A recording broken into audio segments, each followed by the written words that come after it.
Stay healthy, my friend. You too. If you need bail money, give me a call. Always, Dad. Take care. You too.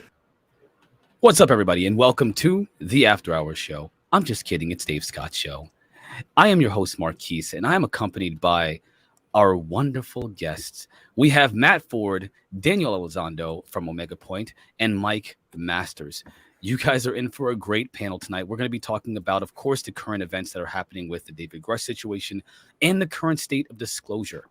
And so with that, I want to give a special thanks to everyone joining us tonight. I want to thank you, and I strongly encourage you to check out Dave Scott, of course, when he's here, and Jessica Jones, the Cryptid Huntress. Now, just so you all understand, Dave Scott's going to be gone today and tomorrow, but he will be back on Monday.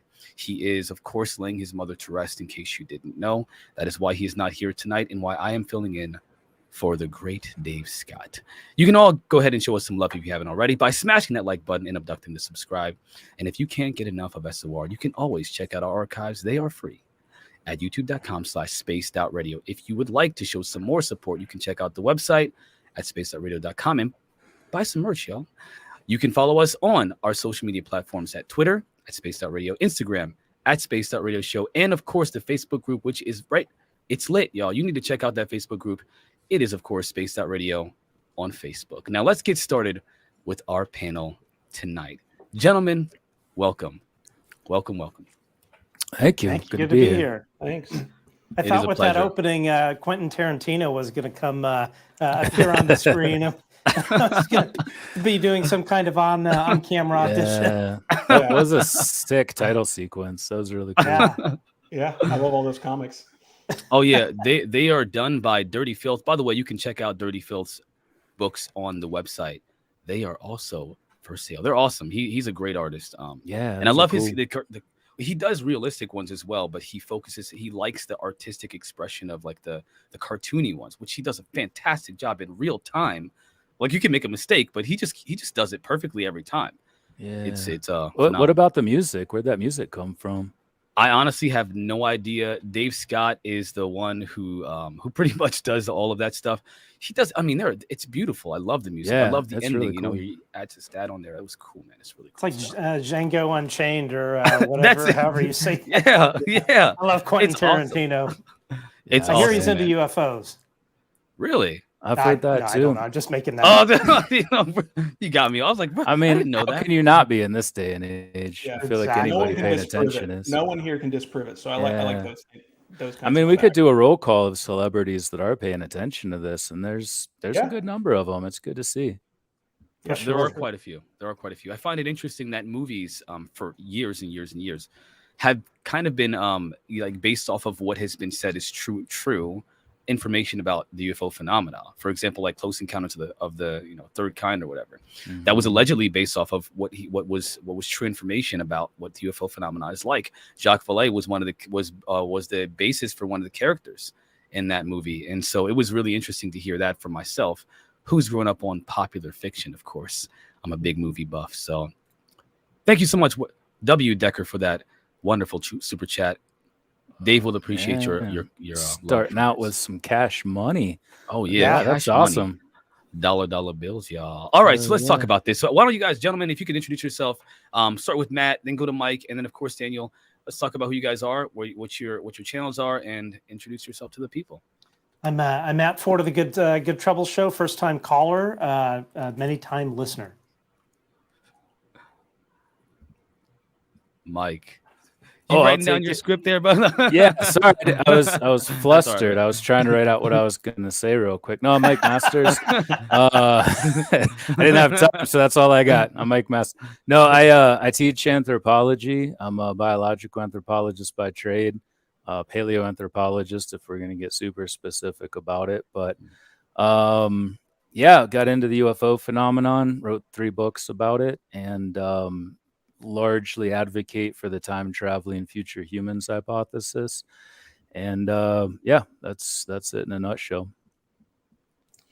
I'm Daniel Elizondo. People who know me probably know me on Twitter as Omega Point. I'm kind of known as my most recent thing was I co-authored a 200-page open source paper called Loose Threads that was about basically government secrecy around some of the topics we're going to talk about today historically, and just sort of what you can glean from all of the stuff that's been written, all the statements that have been made in public.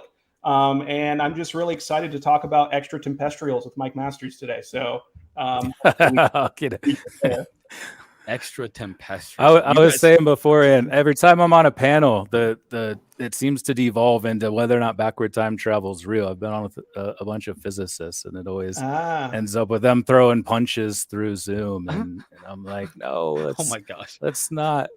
Nobody knows. I am not that, so you're safe here. I'm not going to throw any punches. Thank God, you scared me. You scared me for a second there. I can barely spell it, let alone understand it. So I want to learn more. Extra tempestual. I have to say it slowly so I don't make a mistake. I get tongue twisted often. You know, it starts to flow the longer you do it. It gets easier. For some.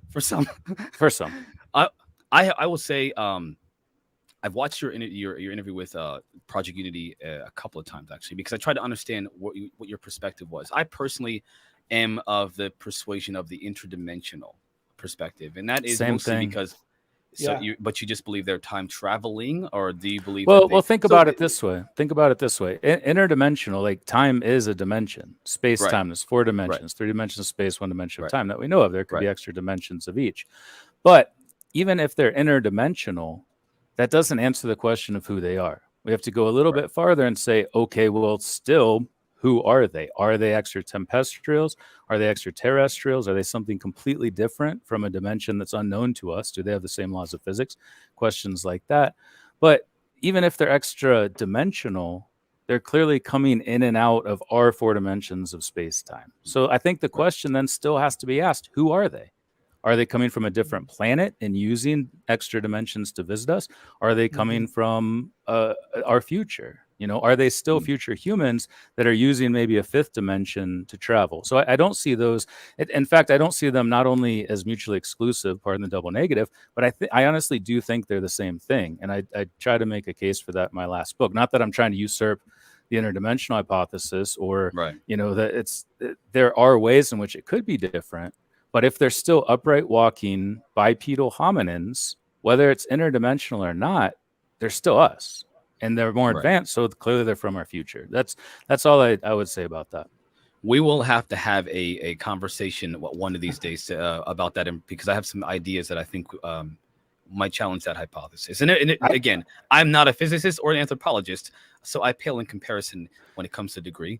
But I'm interested. And I would love to hear them. But like I said, the show ain't about me. The show ain't about my theories. That's what we're going to talk about. That's why right now we're going to talk about the current state of disclosure. So let's talk about the first question that I have for you gentlemen here. So the first thing that I have written here is, considering David Grusch's claims about the recovery of non-human craft and pilots, what do you believe is the most compelling evidence that he's presented so far? That includes, of course, his statements that have been corroborated by people, like, for example, like the ICIG, or at least have been deemed credible, and as has been said, urgent by the ICIG. As has been stated. And I want to start with, of course, Matt, because Matt, you're on the top of the hour for this one. That's a very good question. Of course, all of us have or I would think most of us, of course, read the wonderful article in the debrief by Ralph Blumenthal and Leslie Keene, and then of course the icing on the cake was a really great interview with the Ross Coulthard, who's when I grew up, I want to be Ross after that. Even if I can't fake the accent. But yeah, everything that he said, in my opinion, is very, very compelling. Now, of course, everything he's presented to the Inspector General, that's all classified. So we haven't seen. We don't know what's been presented, but we know that that was presented. I was making some notes here on the declassified Inspector General report. Excuse me. Let's see, where is it? So he says in this thing that he wishes directly to communicate the classified specifics of his UAP-related urgent concerns to the U.S. Senate Select Committee on Intelligence, SISI, and the U.S. House, Permanent Select Committee on Intelligence, HPSI. So the thing you have to consider, you hear Mick West and the guy who lives in the basement always talking about how he's maybe just making this making this up or whatnot. But the thing you have to consider is that this guy is testifying under oath to an inspector general talking about classified items. The inspector general obviously has the clearance to discuss this. And then on top of that, he went and it gave a briefing, a classified briefing, as we talked about on our show just a couple of days ago, to both HPSI and SISI. So there's something there. Somebody like that isn't just going to come up with just a bunch of fluff and deliver it under oath, under penalty of perjury. So in a long-winded way, I guess what I'm saying, I don't think we've seen the evidence because I think the evidence is classified, unless I've just completely been asleep and missed something, which sometimes happens. To even the best of us. All right, so you've given your perspective, and I appreciate that. So you're pretty much saying that you don't think that at least as of now, there's enough evidence that has been brought forth to the public to verify some of his claims. Well, I guess what what is the standard of evidence? I mean, for instance, in my view, now I'm not an attorney, I'm not an investigator or anything like that, but when you hear Dr. Sean Kirkpatrick talking to Senator Gillibrand in a Senate subcommittee hearing and saying there's no proof of we've been visited by extraterrestrials. I forgot exactly what the legalese that he used. But at some point you have to ask yourself, if there are all of these people having somewhat similar experiences, I don't understand why that in its totality cannot be considered evidence. I think Dave Grusch, the fact that he's come forward with these allegations are obviously part of the whistleblower complaint. Right. To me, knowing his credentials, knowing his background, I have no reason to disbelieve what he says at all. Mike, what do you think? What are your thoughts? As far as the main things that I thought were interesting about this, I listed 3. I completely agree with Matt that the fact that he said it under oath is important. He's putting himself on the line. He's putting his reputation, his credibility, and his legal status as not being in jail on the line for that. Right. I guess there's the there's the obvious interdimensional thing he mentioned. I did a quick content analysis of the Blumenthal-Kane article, and he only said extraterrestrial twice, right, in the entire thing. And this is a very simple content analysis of things that were probably misspelled in the transcript, but he said interdimensional 7 times.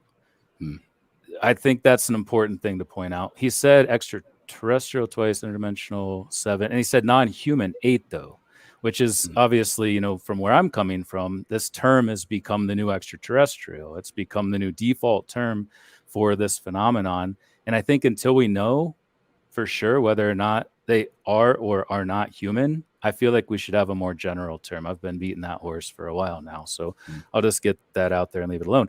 The most interesting thing to me, and this kind of circles back to what Matt said too about the fact that some things are still classified and will remain classified, and he can only talk about the things that are unclassified, is when Ross asked him about contracts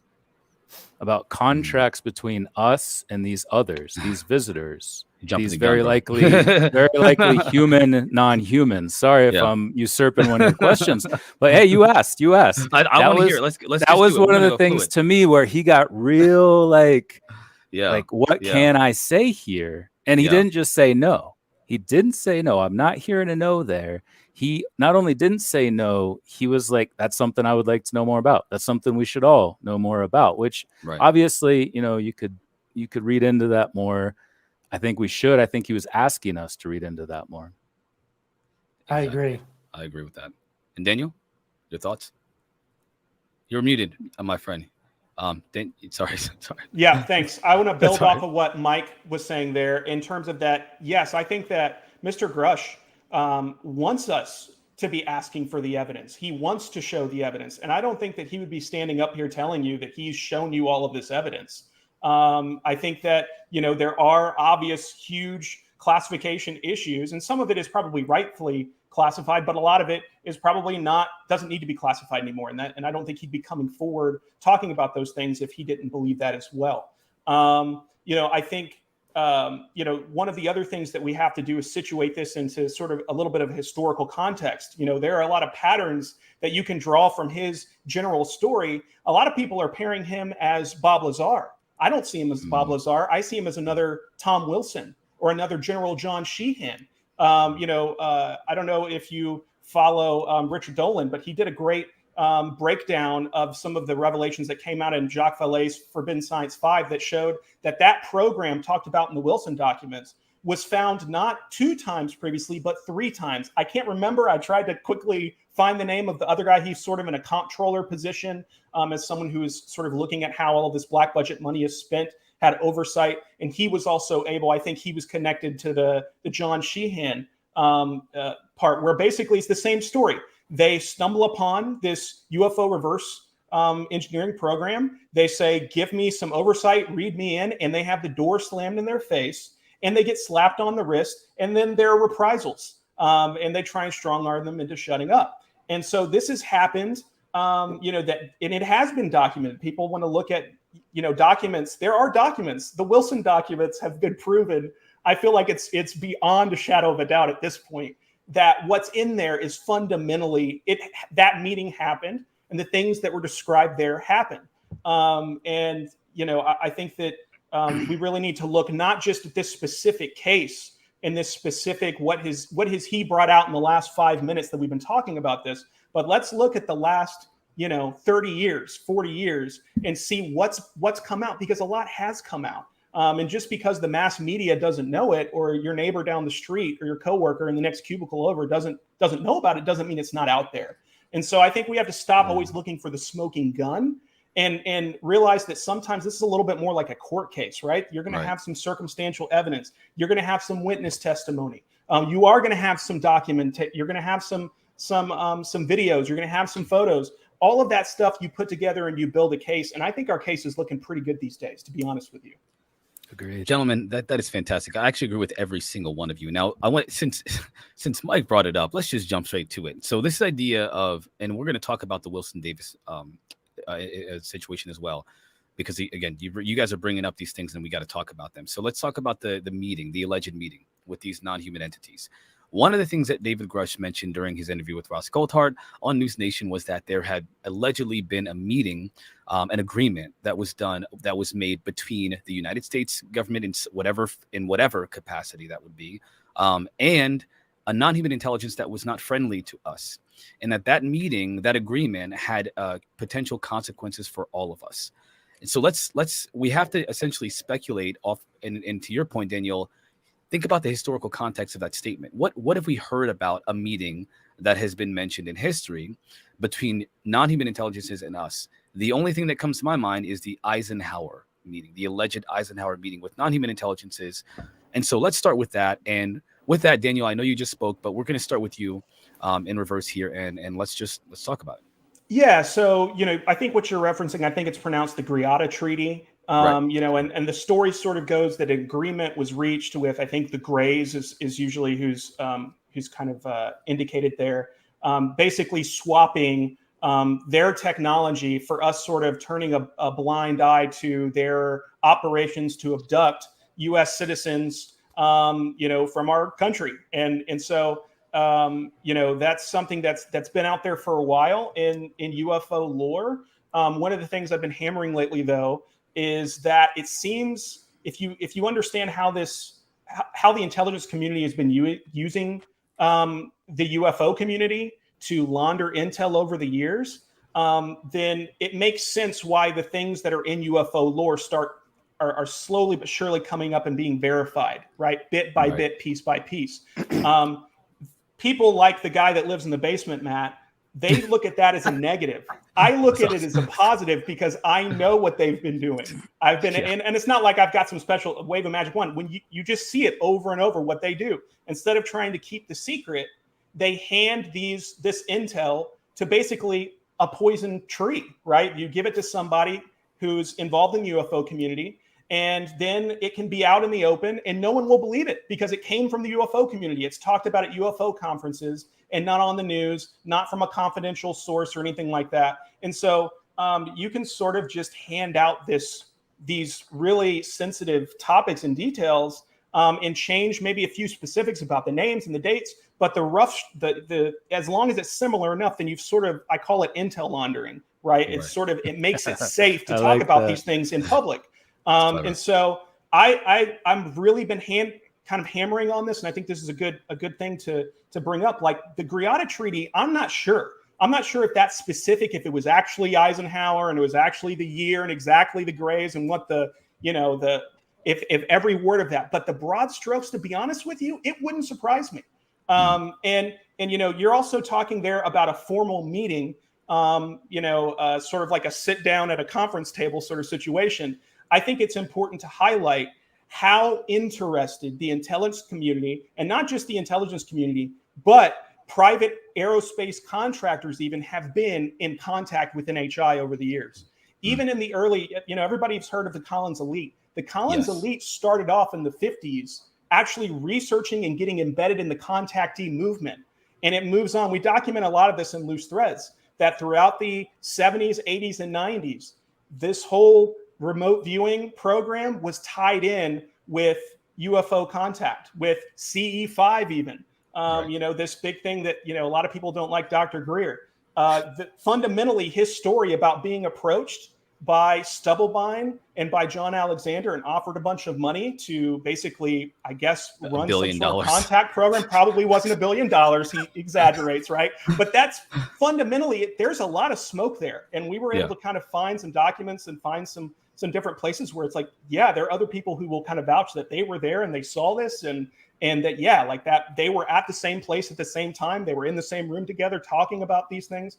And so, it's one where we've got to think about not just those formal meetings, but what about like just the efforts to contact and communicate with NHI over the years? And I believe that still goes on to this day. There's a heavy, all of this stuff, even that, Dr. Nolan is doing, looking at, high strangeness experiences and how that correlates with, the topography or I'm sorry, I don't know if I'm using the right language here, but the topology of someone's brain. I think, all of that stuff is tied in to, it's correlated with UFO contact and with contact with NHI. And so I think that, if you put yourself in the shoes of someone who, getting back to the Greada Treaty, I've kind of gone off track here, which I do. I apologize. I do. Because talking about UFOs is fun. I'm sorry. But anyway, I think that, if you put yourself in someone's shoes back in that time period, let's say, you found out that, yes, there is this alien species that is abducting people and there's nothing really you can do about it. It's happening already. And you're in the throes of the Cold War, right? You think that World War III is going to pop off at any moment. And so maybe you try to set that up in the hopes that maybe it gives you just a little peace of mind that at least we tried. We tried to set up a meeting. We tried to write this contract or agree to something, come to some kind of an understanding. Is there any possible way that we could assume that, NHI is going to understand what a contract is going to understand what a promise is, and that they're going to follow through with that? Absolutely not. But I don't know. I mean, maybe at that point in time, maybe it was so crazy, it was worth a try. I don't know if there's a lot of smoke there, but I haven't seen the fire, but maybe we will soon. Because apparently it's something that David Grusch felt strongly enough to mention in an internal memo that he wrote. It wasn't just something that he threw it on the interview. It was something that he actually circulated as a genuine concern of his. So I'm really interested to find out who he heard that from or where he saw that. I would assume he probably heard that from a good source or saw that in some documentation somewhere. We're going to follow up on that after this question here, because there's something that you mentioned that I think is important. But Mike, please let us know what your thoughts are on this. Yeah, I'm glad you started with Daniel, because it's not something I've looked at a lot. Like, obviously, I've heard about Eisenhower allegedly having a dentist appointment or something, and he got rushed off to talk to the Greys.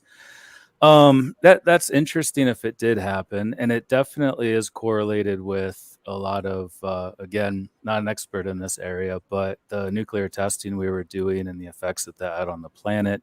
And my understanding is that had something to do with that. And yes, this contract that's not supposed to be mentioned between us and them.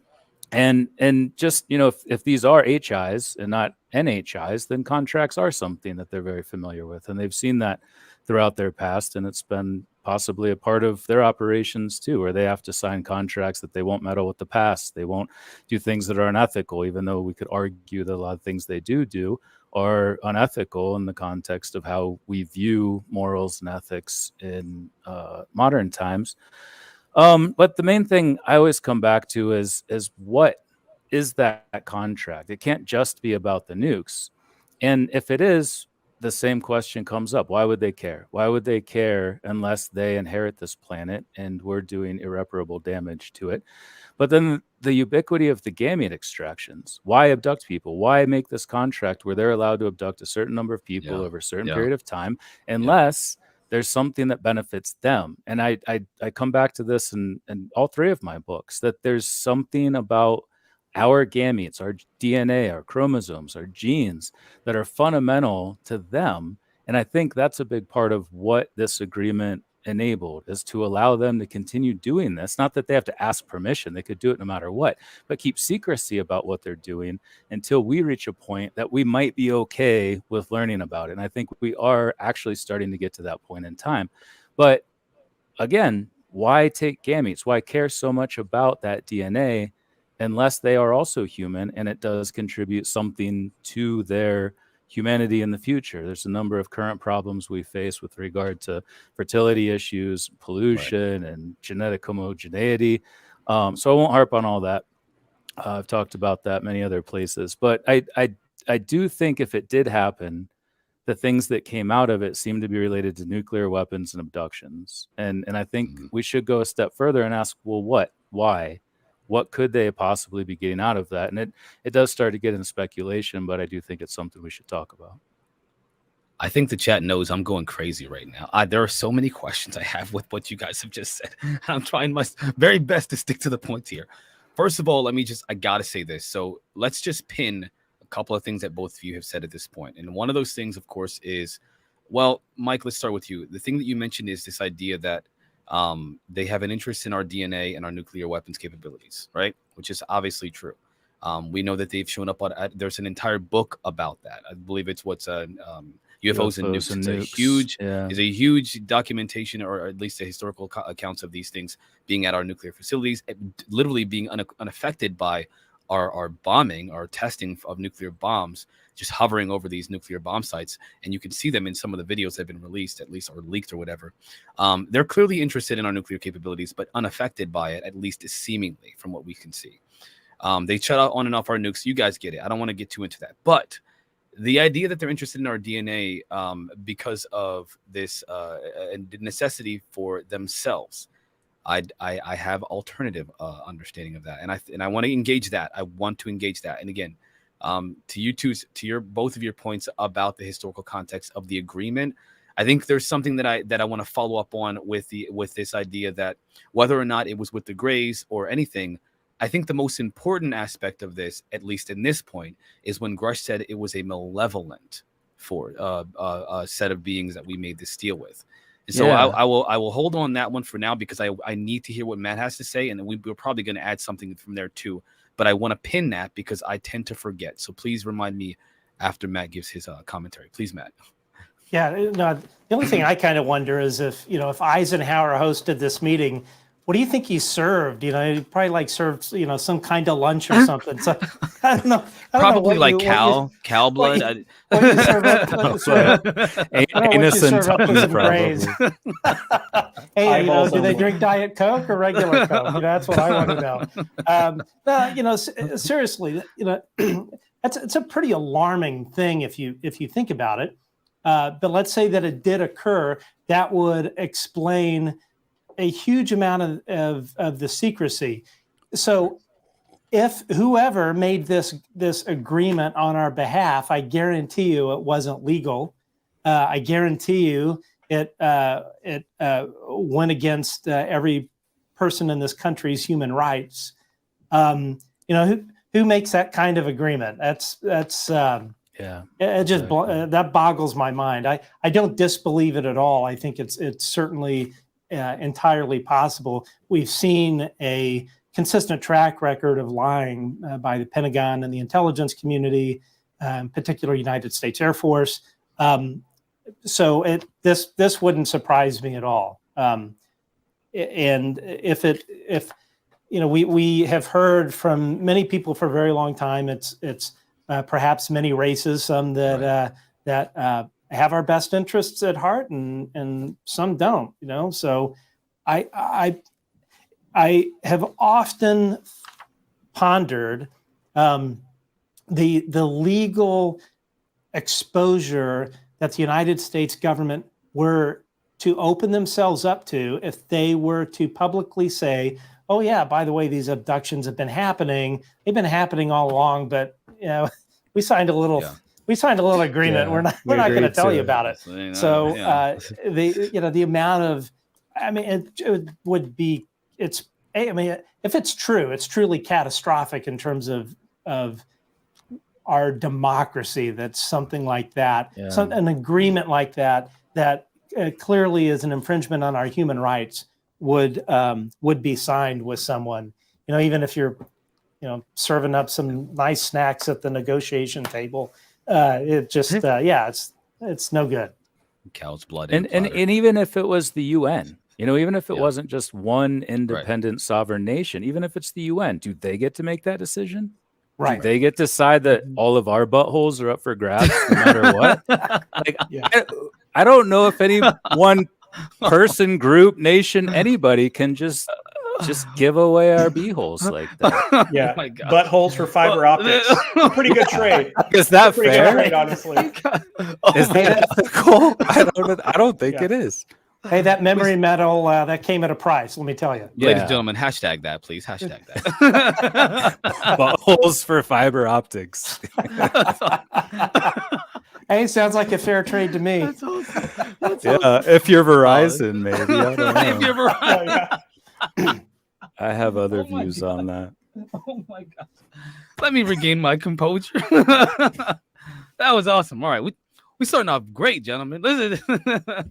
So let's talk about this. Let's talk about this, okay? This is the one thing that I've always had an issue with this phenomena, and honestly with the community at large, the UFO community.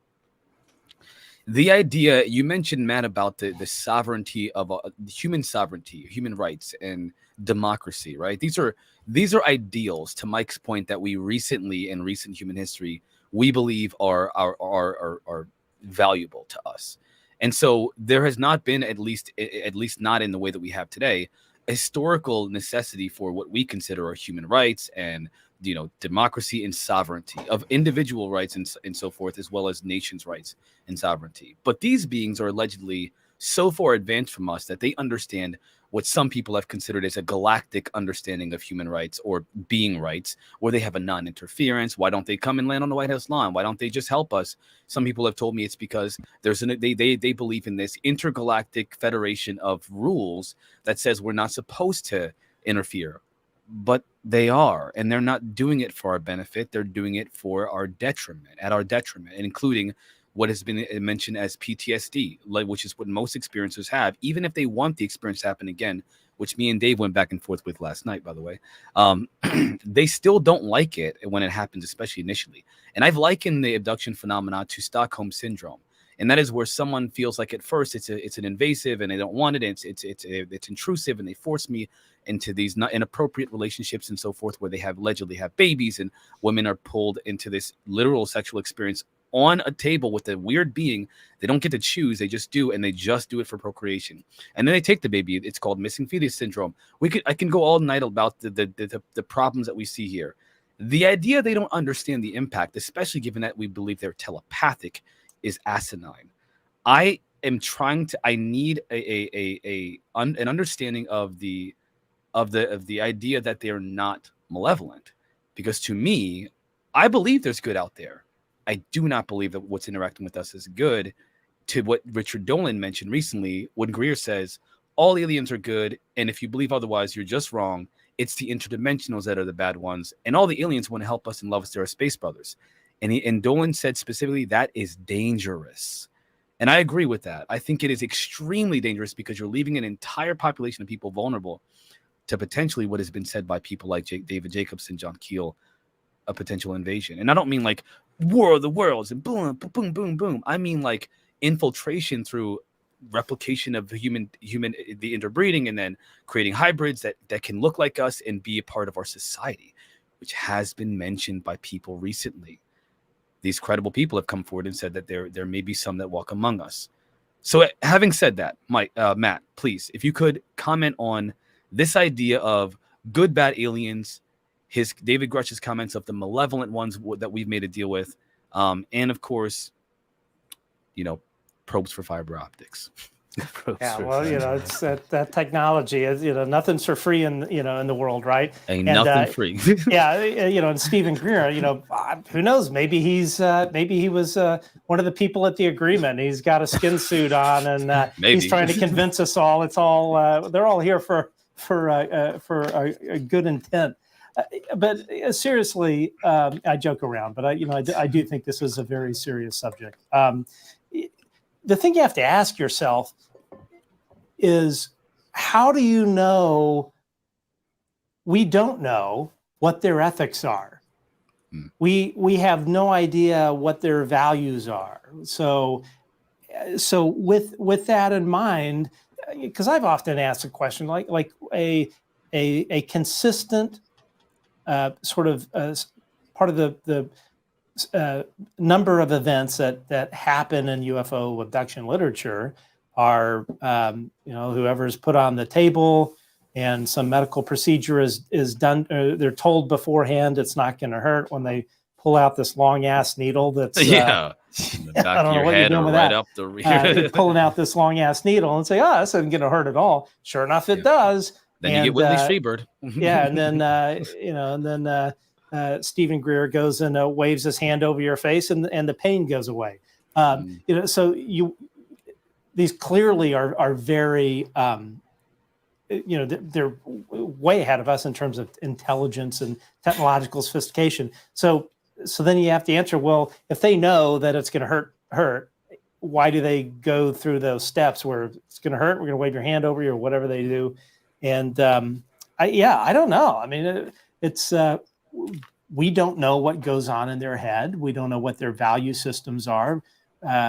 We don't know what value they place on life. Are we here as just kind of an animal farm for them? I mean, I really don't know. It's a disturbing thought. To your point, Matt, I think that's probably one of the biggest reasons for the secrecy, but I think that's a great point. We don't know. But Mike, please, what are your thoughts? Yeah, I mean, I have a lot to say about all of those things, but I'll keep it short. It's a very important question, especially when we get into the ethics of all of this. I was happy to see that MUFON is tackling that in Cincinnati in August, is friend or foe, and I think it depends on the individual, who they're interacting with, because we've all been to crap doctors before too that seemingly don't care about you. They're there to make money, whatever. I do think it has to do with the time they're from too, that if they see us as these primitive little beings, animal farm of sorts, where they can do whatever they want, they're experimenting on us. The thing that I have trouble with, and this is kind of the main point of my talk at MUFON in August, is its friend. My title of my talk is Friend? ? Because I don't know.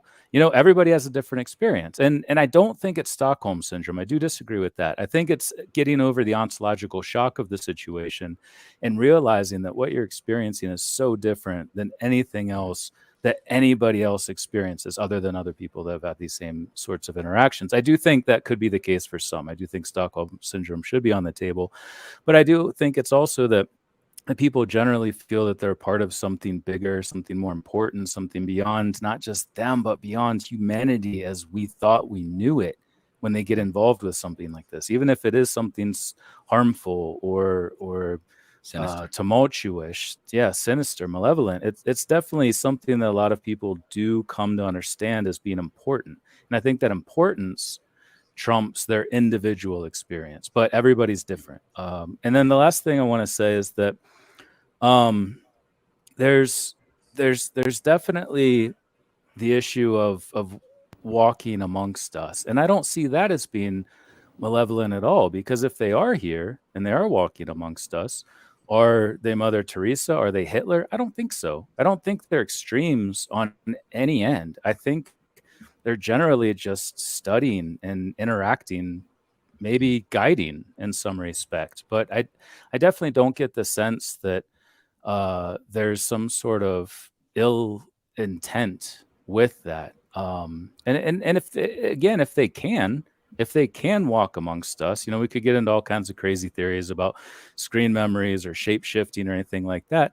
Or we could just stick with the simple fact that they may also be human and can blend in with us now and in previous times. It would be very easy to do that, especially if they do have these hybridization programs where they could make an individual to look like anybody. I think I mentioned that on a show that you were talking about earlier, Marquise, that it would be very easy to do that with the technology that they have. So I think if they were bad, we would have known it a long time ago. They would have killed us. They would have taken all of our resources. They would have enslaved us. They haven't done that. Yeah, some people get hurt. Right. I'm not going to look at all of this through rose-tinted glasses. Some people have gotten hurt. Was that intentional? Was it accidental? I don't know. But I think it's a complicated question, especially when we get into morals and ethics.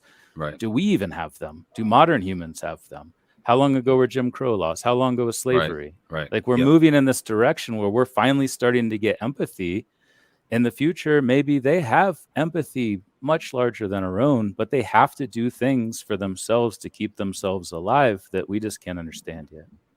Those are valid points. I do want to say, I want to mention the when it comes to David Grusch, I'm referring specifically to his comment about the malevolence of the beings, and according to specific ones too, right? Didn't he say that about specific? He said groups? That at least some of them are malevolent, and so I guess you kind of give an added complexity to this question, because you're talking about you're also including not just the ones that are malevolent, but also the potentially ones that are not. And so when you're addressing my question, you're kind of expanding on it with the non-malevolent ones, or at least the ones that are benign possibly, versus just the malevolence itself. And so when I think about advanced civilizations, I think of the idea of their level of malevolence might not be, I want to harm human beings, because we've been here forever and they haven't done so, at least not that we know of. There have been civilizations that have been wiped out, but usually by natural disasters and so forth. So when it comes to malevolence, we have been told, at least by some people who have speculated, like Leslie Keane, that there's a connection between life and death. And there's many people that have come forward and said in the scientific community, like Gary Nolan, who mentioned there's a consciousness aspect to it. And so when I think of the malevolence aspect, I think of, are they interested in what we are, at least at our core, in terms of consciousness in life after death?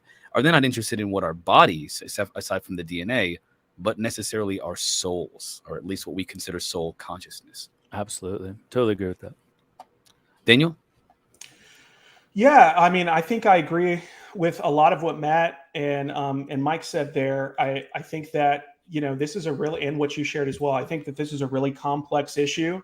Sort of like, as Mike alluded to, are humans friend or foe? I mean, that's just to kind of boil it down, I mean, that's really what we're talking about here. I think it may not even just be down to a specific species. It may be down to individuals and groups and factions within the different groups, if you can call them species or not, within the different flavors or genres, if you will. I think that it's hard to determine. I do think that, it's really hard to separate our humanity from this, to decenter that. And so I think a lot of times we interpret everything that happens to us through that lens. And sometimes I think rightfully so. Don't get me wrong. I think that abduction experiences are, I feel like objectively from our perspective, those are probably not great for us, especially if they weren't done with our consent. Now, there are some experiencers will tell you that they consented to it before they were alive, that they were consented to it in a past life or some other unseen realm. There are some people who have had abduction experiences that did not go that way, that they do feel contributed to their own growth and consciousness expansion. I don't want to get into spiral dynamics here because that'll be a 2-hour conversation. But I do think that there are people that are in a right spot in time where if they get even some trauma in their lives, actually, especially some trauma in their lives, it rockets them to the next level. Transformation. And so it can feel like, but the same trauma can also lead to dissolution, right? It can lead to something. So I think depending on what happens to you can frame your own interpretation of the same objective thing happens to two different people. And if or maybe the same person on a Tuesday and then it happens on a Wednesday and something different happens. And so I think that it's really important to remember. I think that, I've heard it said that what you believe about God tells us more about you than it does about God. And I feel like with NHI, it can actually be the same thing. Yeah. What you believe about NHI as a whole, I think can often tell you more about yourself than it does about, about NHI as a whole. So I don't want to invalidate people's experiences or their opinions about their experiences. When people tell me about, what happens to them or what has happened to them and how they interpret it, I say, yes, that's great. That, like whatever you would have said, like I agree with that.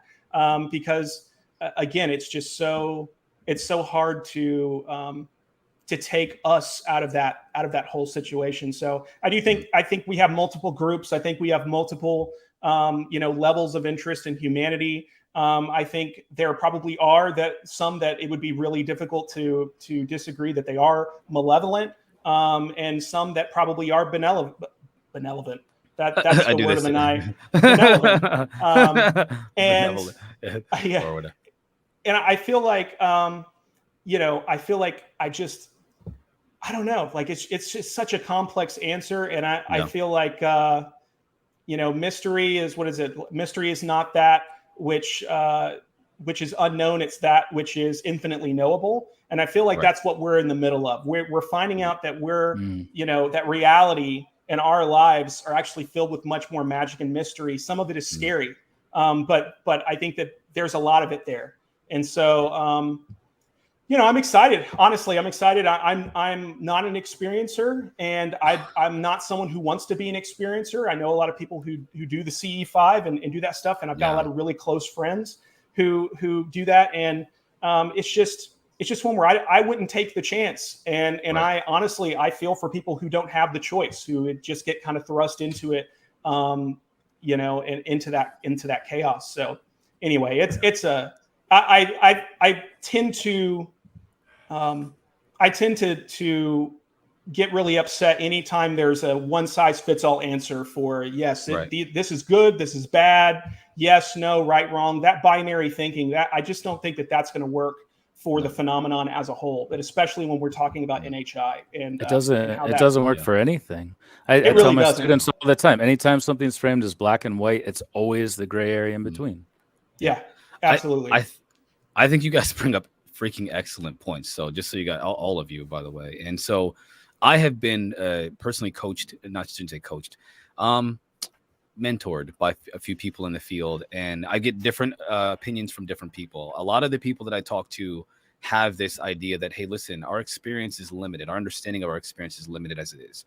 And sometimes it takes something that, to your point, Daniel, traumatic to help us transform into something much greater than what we were previously. And so when it comes to whether or not this phenomena is malevolent based off the experiencer phenomena alone, 80%, there's a study that said 80% of those 5,000 experiencers said they'd have it again. Even with the negative experiences, they'd continue the experience afterwards. Now, I have conflicting feelings about that, but you can't deny the data. The data is pretty clear that people still mostly, like overwhelmingly so, can want to continue that experience.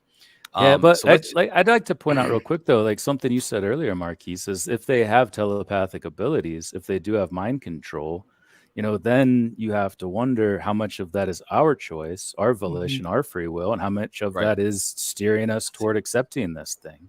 That's part of why I mentioned the Stockholm syndrome. And so the kind of the whole picture and that's excellent that you brought that up, because it was your point. Picture, I think it's a very good point. Yeah. It's valid, if they even implant something during that moment that trickles through your thoughts, your default mode network, when you're just stuck on ruminating about that, because the only thing you can think about from now on, because this thing happened to you, that nobody else can explain, and maybe there's a little part of that and the screen memories they give us, the UFO amnesia, the UFO apathy. Right. Sometimes they heal us, sometimes they do heal people, but then again, it's like my biggest concern is that there's this don't look up effect, I feel like, is happening in this moment in history, where there is it's like there's like this even if you look, whether you look at the phenomena in entirely good or bad, I think it's irrelevant. I think there's a don't look up moment when it comes to there is a problem. The military has been telling us, service members, pilots are telling us, this isn't looking friendly to us. They are observing our military, our weapons capabilities, are watching us train. They're literally just sitting and testing our capabilities, our flight capabilities. They're testing our weapons. They're turning on and off our nukes just as if they're trying to see whether or not they can, not trying to say, hey, don't do this. This is bad. Because in the US, they turned them off. In Russia, they turned them on, which almost caused another. If you're not aware, there was a turning on of the nuclear weapons in Russia. And I have to look at the exact location. But at a nuclear facility in Russia, they turned them on, and then it almost caused a mutually assured destruction. It was only because we decided not to attack unless they did, that there was not mutually assured destruction. They almost ended human civilization just from messing around with the nukes.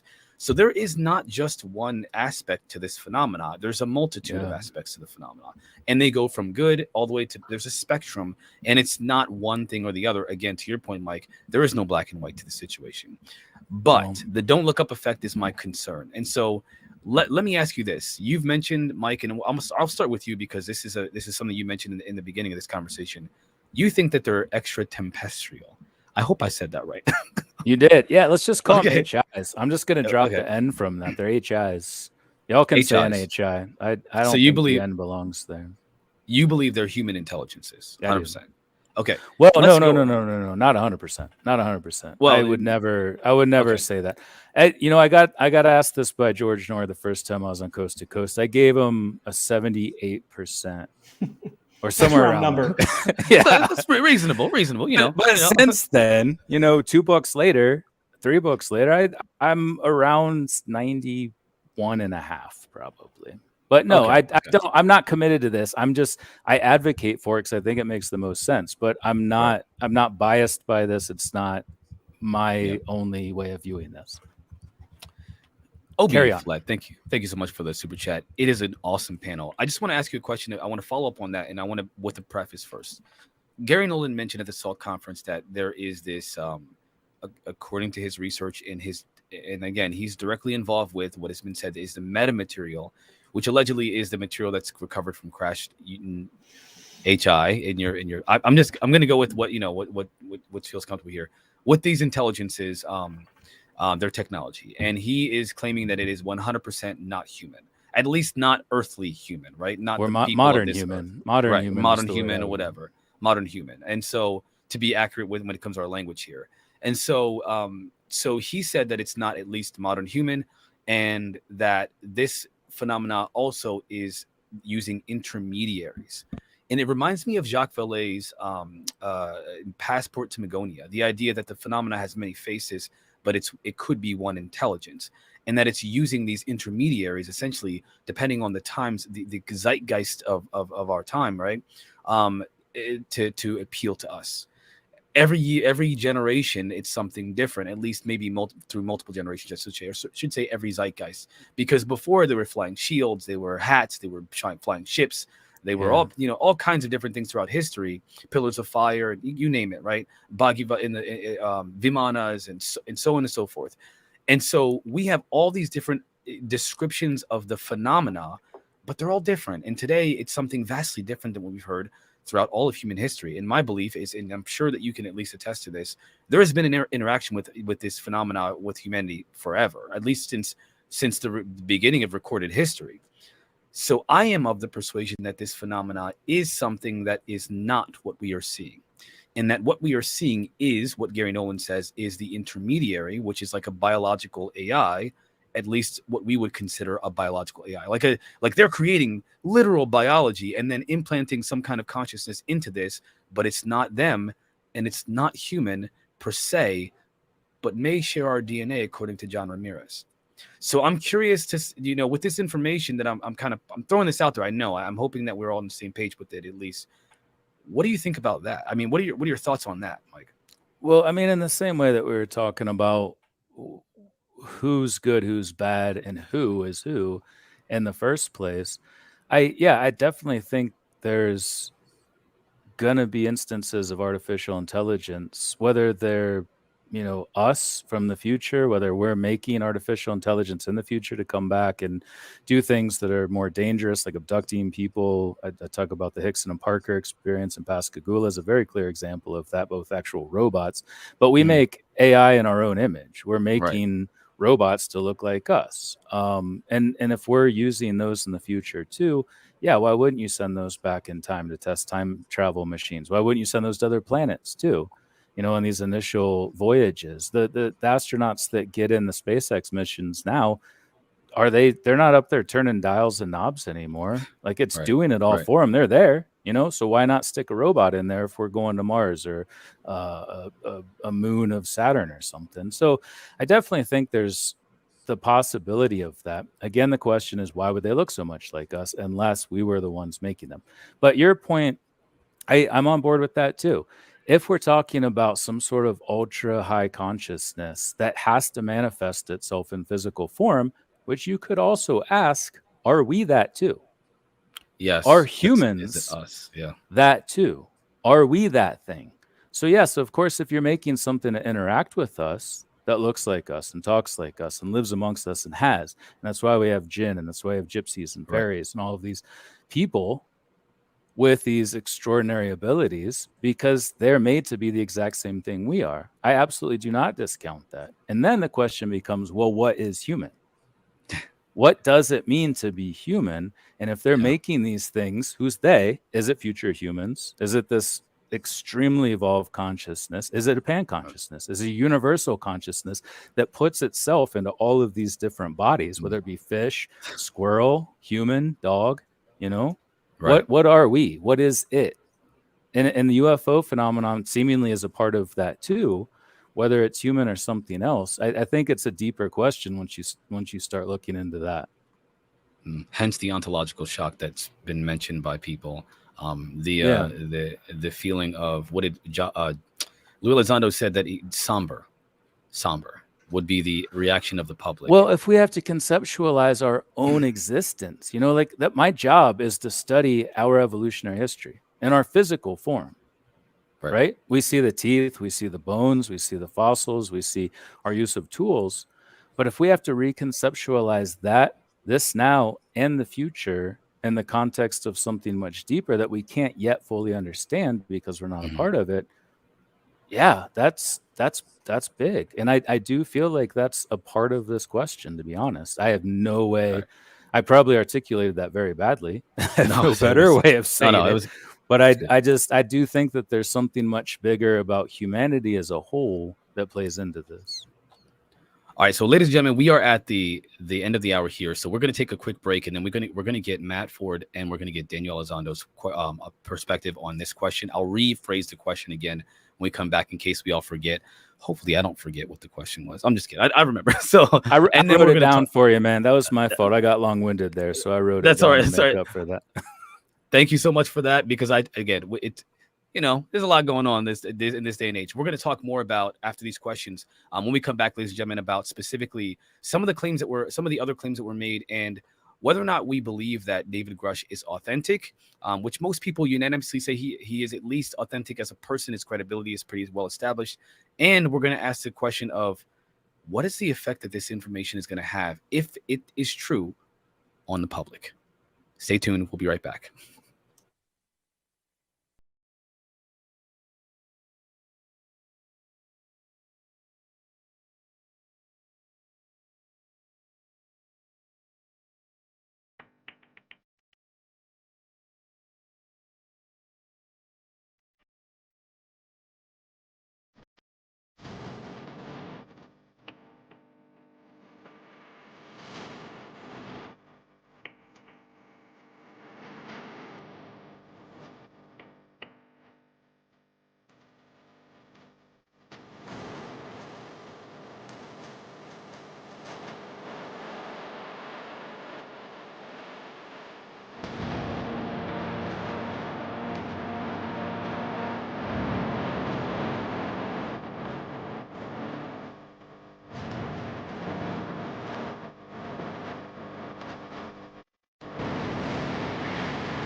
Welcome back, ladies and gentlemen, to our number 2 of Spaced Out Radio tonight. I am your host, Marquise, and I am accompanied by a powerhouse of guests, Matt Ford from the Good Trouble Show, Mike Masters, the scholar, and Daniel Elizondo from Omega Point.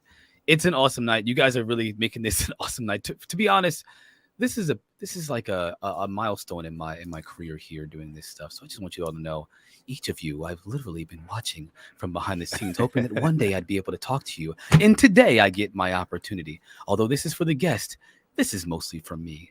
I want to welcome back everybody listening in on the digital side. We welcome back our YouTube, Facebook, Instagram, and Twitch viewers. And do not forget, you can check out our archives. They are free at youtube.com/spacedoutradio. Our website is spacedoutradio.com, where we have a plethora of features for you, including rocking out the Bumblefoot. So let's get started back on this question. Mike, if you could please, what was that question again? Yes. So according to my notes, you asked about metamaterials. Yes. Them walking amongst us, the historical aspects that go back very deep into the past, and what they're doing, how and why. Okay, I want to go to Matt, because Matt, I feel like you've got the least amount of airtime here. So let's, and I apologize for that. I gotta be fair here. So let's go ahead and follow up on that, and let's talk about this. So what are your thoughts on that? Which part? I'm sorry. So I know he said like a lot of things that were very well articulated, and I scribbled down like bits and pieces. So I'm glad somebody's taking notes here and paying attention. I am so sorry. Please. Oh, did we lose him? I think we did. Uh-oh. Mike, you're the official host now, so you got to Okay, Mike, yeah, you've got the host hat on. So metamaterials, walking amongst us, historical, anal probes for fiber optics, and how are they doing these things? Go. Yeah. Go. I know that all I know is they just put fiber internet in my neighborhood. So that people and you're for sore that. today. You're a little sore today from that, is what you're saying. Sphincter optics.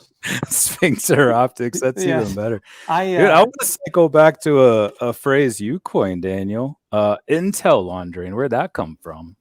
I don't know. I think I'm yours sure is someone that else has original said material? It might be original material. I wrote about it in a blog post I did. Probably the second thing I ever wrote on Medium a couple years ago. But yeah, I like it. Really, I was writing about the MJ12 documents and kind of too good to be true stuff, and how we sort of expect that all of these things that we're looking at are going to behave and the way we expect them to, that everything should work the way it should. And when things don't work the way they should, then that means something is awry.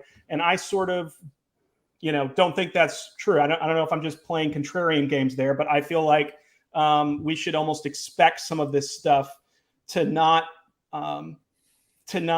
be the way that it to be weird, and to that we should expect that UFO programs and too good to be true stuff seemingly is going to be just like we expect it to be. So yeah, I wrote about that. It's on my, if anybody wants to go check that out, it's in my on my Medium page. I think it's called Too Good to Be True. It's got a big picture of Stanford. I want to check that out. That sounds awesome. Too good to be true is what you said. Yeah.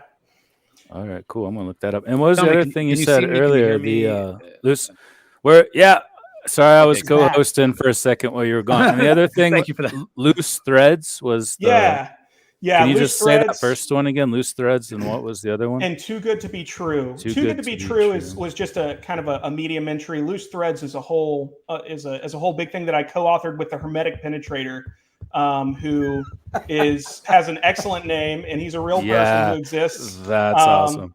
But yeah, you should check that out too. That one is on my Twitter feed. It's actually pinned the link to Loose Threads. So anybody who hasn't checked that out, I'm guessing that the people who are on this chat and people that are watching would probably like it if they hadn't checked it out already. Awesome. If you send me that, I can post a link in the description of the video. Anybody, by the way, if either one of you has anything that you want me to link back to, send it to me via the chat, the group chat. Also, add me on Facebook so I can feel cool again. And I'll I asked you, Matt. Matt, you I don't know what's going on here, man. I sent you a friend request like a month ago. I feel like I don't know. You probably have like millions of friend requests at this point. I'm never on Facebook, but before the show, I did get on there and I saw your friend request. I denied it, however. Oh, that I'm is teasing. No, oh, that is of hurtful. course. No. We're now. At least he touched it to your face, you know. At least he owned it. At least you were honest. You know what? Honesty is the most important. All right, quality. so we left off. I took over there because there was dead air. But you were asking Matt about. I think it's better if you just cycle back to the last question you asked me because I bastardized the actual wording of it, and I think it confused him. Yeah, let me try to rephrase that again because I don't remember the exact thing that I said. So basically, I was just thinking about what has been said by people like Gary Nolan with respect to this idea that these intelligences are using an intermediary like a drone or a that's robot. what it was. Yeah. Only to them, like we have these like Elon bots that are terrible, but then we have Boston Dynamics, which are freaking amazing. And so to us, or we have like the chick that's on Twitter all the time. What is her name? I don't remember what her name is, but she has like a face and she's always talking to like international.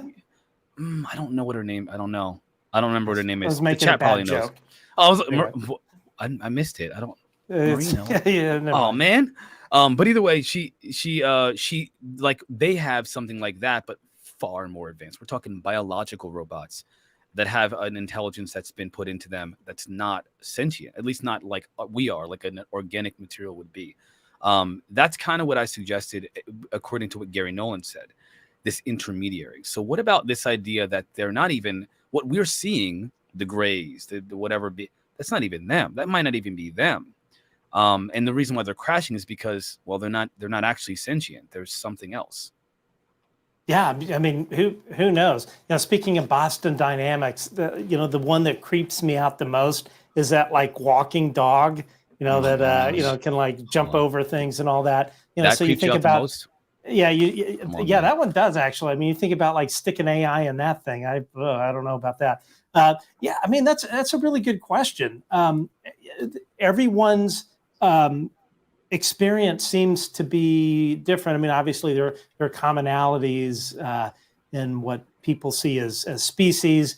Something what I've sort of noticed is you hear. Well, for instance, I had Mario Woods on my show about a month and a half ago. Former nuclear security forces at one of the Minuteman squadrons.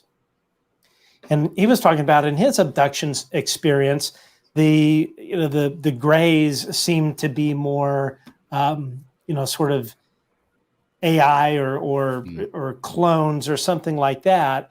Excuse me. And but then there was, which he didn't seem too alarmed about, but there was a tall gray that was different, and that that one terrified him. So it makes you wonder, if you've these things are landing and you've got one that's in charge, and then you've got robots or AI beings that are. I mean, who knows? I have no idea. It's. I mean, how it interfaces and what you see. For instance, what's shown up above my house on 5 different times have been large orbs. I've never seen a craft. Wow. I've had lots of poltergeist experience or stuff happen in the house, although all that kind of stopped a couple of months ago. But prior to me messaging on this, I'm 25 years old, 55, sorry. But prior to that, nothing had ever happened my entire life, and so I wonder why are these things showing up as big balls of light. So I have no idea. I don't know what it is. I think just as what Mike was saying, I think, or maybe, excuse me, maybe as Daniel, anyone that says, oh, they know what it is, they're full of what. I kind of feel the same way. Like I don't know what's going on. I just feel like we need to consider literally all of the options, and that's kind of what we're doing here. I think this is expanding the perspective, I feel, of what people have almost religiously held as what the phenomena is. And I appreciate that you guys are all giving that, expanding the perspective, because I think it's important we do that. And you mentioned orbs, Matt, and this is something that I think is really important to follow up on before I lose my train of thought. In Brazil, there have been accounts of orbs terrorizing entire towns. But here, I've heard people talk about orbs in a very majestic, loving, and I mean, Jay from Project Unity has this wonderful experience where he does a CE5 contact experience, and these orbs are flying through his backyard. Beautiful experience. His description of it is like, I would love to have just seen it. I mean, that doesn't sound bad at all. But again, in Brazil, there's a complete contrast to that experience where they're literally terrorizing entire towns, giving everything from, the effect of what would be like a nuclear waste effect that goes through their body, and they feel sick, they feel nauseous, they get cancerous effects to their body, their biology, and so forth. And they just terrorize the whole town. They don't do it. They don't kill anybody, but they just terrorize. That's a weird, contrast. I don't understand that. So what do you think is do you think that they're the same type of thing? Or again, to what Daniel said, they're just different factions? I literally have no idea. These things show up above my house, and either as low as about 200 feet above the house, about the size of a small car, all the way up to several thousand feet. They've all kind of had the same behavior. That's pretty big. That's a big thing. Huge. Yeah. Mm-hmm. I mean, it was rattling, to be honest. Yeah, no doubt. And they behave the same way. It's only one. I've never seen is there any sort of communication, or do you feel anything different, or? No. What is really odd is it happens when I'm sitting in my hot tub. And I don't know if it's part of it is I'm sitting outside staring at the night sky, but I don't know if it's a relaxed state or something. But That's interesting. I've put out thoughts, but I've never gotten anything back or felt like it was trying to communicate back. The thing fades in and out like a firefly, the exact same fade characteristics, and 3 out of the 5 times it was gold, and then the last 2 it was color of a star. I mean, and that wasn't really so disturbing, but what was disturbing is right around when that began occurring, we started having poltergeist type stuff begin occurring on inside the house. At a dog gate get flipped over on camera that we saw, and banging on the walls, and it's that to be honest, that was not any fun. So and I have no idea. It's stopped, and I'm perfectly happy for nothing to happen any longer. So I think Dave Scott said it once. It's like, you don't want this. And, man, no. And I'm happy if what I saw is the end of it. That's fine by me. Yeah. It's a Skinwalker Ranch. But to answer your question, I have no idea what the hell this is.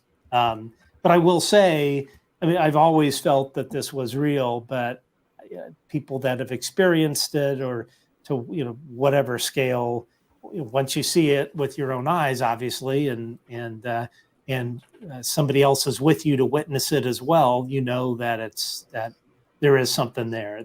It's not seagulls or anything like that. Drones that are swamp gas. This is swamp gas. No. Venus. All right. So first of all, I want to say I appreciate you sharing your experience. I didn't know that. To be honest, it's the kind of thing that makes me feel like it throws a wrench in even what I have tried to figure out about this phenomena. The orb situation is frustrating to me. There's enough data to say that it's obviously something, but it's even less the study of it is more difficult than that of UFOs, like physical craft. At least it seems to be. Maybe I'm wrong. Maybe there's some information that I'm not aware of. But from what I understand, the orb situation is more like you got to experience it. The UFO situation, you see it, it's just a craft. It's a flying craft. Somebody's got to be flying it. You can speculate. But orbs, what is that? Is it a consciousness? Is it an entity? What is that? That's what I feel. There's a friend of mine that works in government that has been involved in this particular subject, and this person said they classify it. Mike, you could probably be able to say this better than I can. Non-corporeal or Non-corporeal. Non-corporeal, yeah. Corporeal. Corporeal. Whatever. But that was it's they don't non-body, know non-body. Yeah, Non- if it's some kind of container or it's clearly under some kind of intelligent control. Although, like I said, I've never felt any sort of communication other than the thing just showing up above the house. So yeah. Two things I don't know. I have to say about that. The first thing is that I've heard of accounts that there have been grays that have turned into orbs and merged into one craft, multiple grays.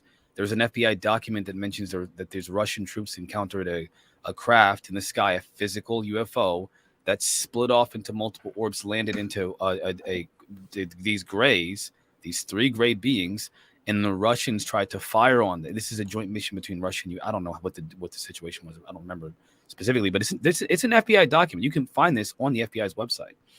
And they had tried to fire upon them, but before they were able to, the grays had shined this light on them, and they turned into, I want to say they were petrified.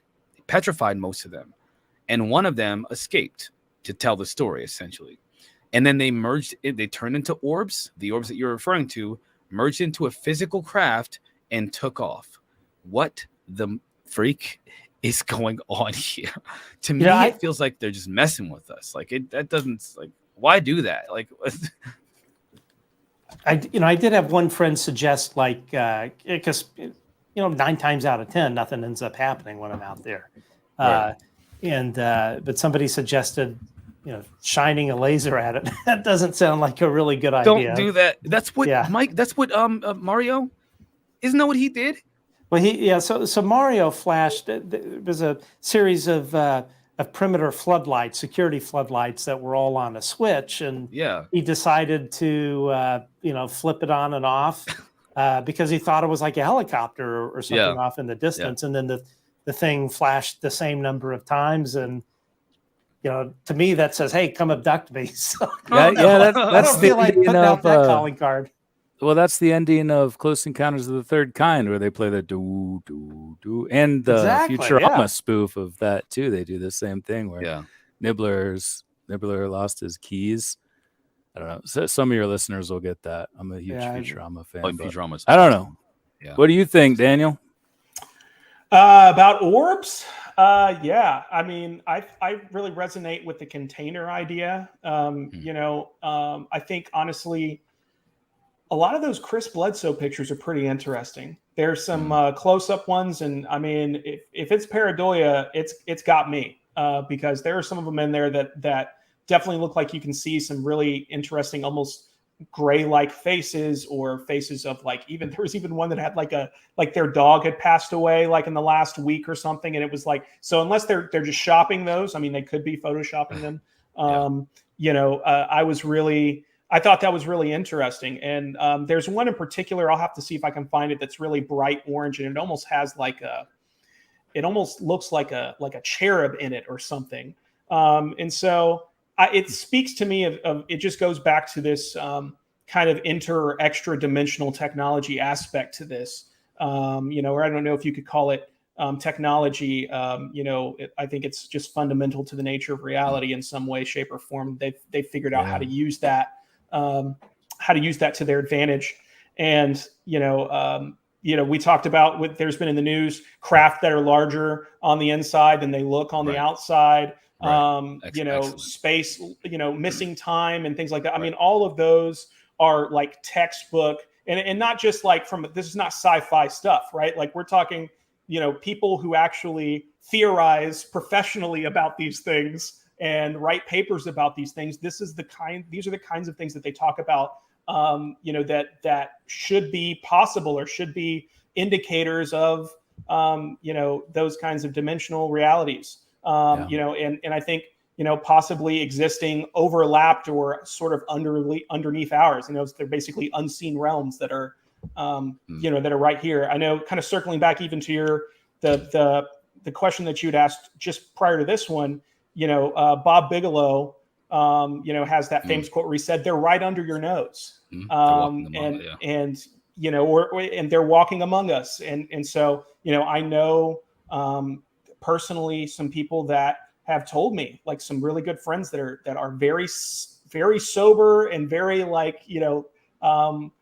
you can definitely tell they have all their marbles, they're well adjusted, who have seen who've had interactions with what they believe are very humanoid looking or possibly just human, as Mike would say, others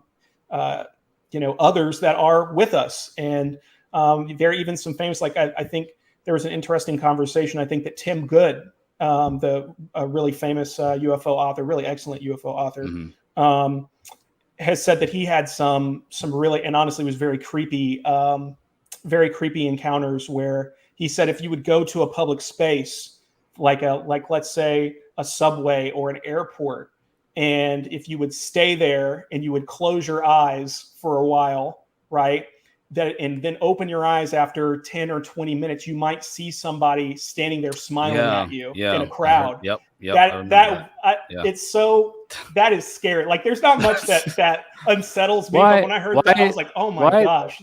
Why use that word? Why is that scary? I don't know. They're not doing anything to us. Why does that scare you? Well, I don't know. It's just the creep factor is all it is. But that's us. That's us. And maybe they're not great at determining how we would react to things.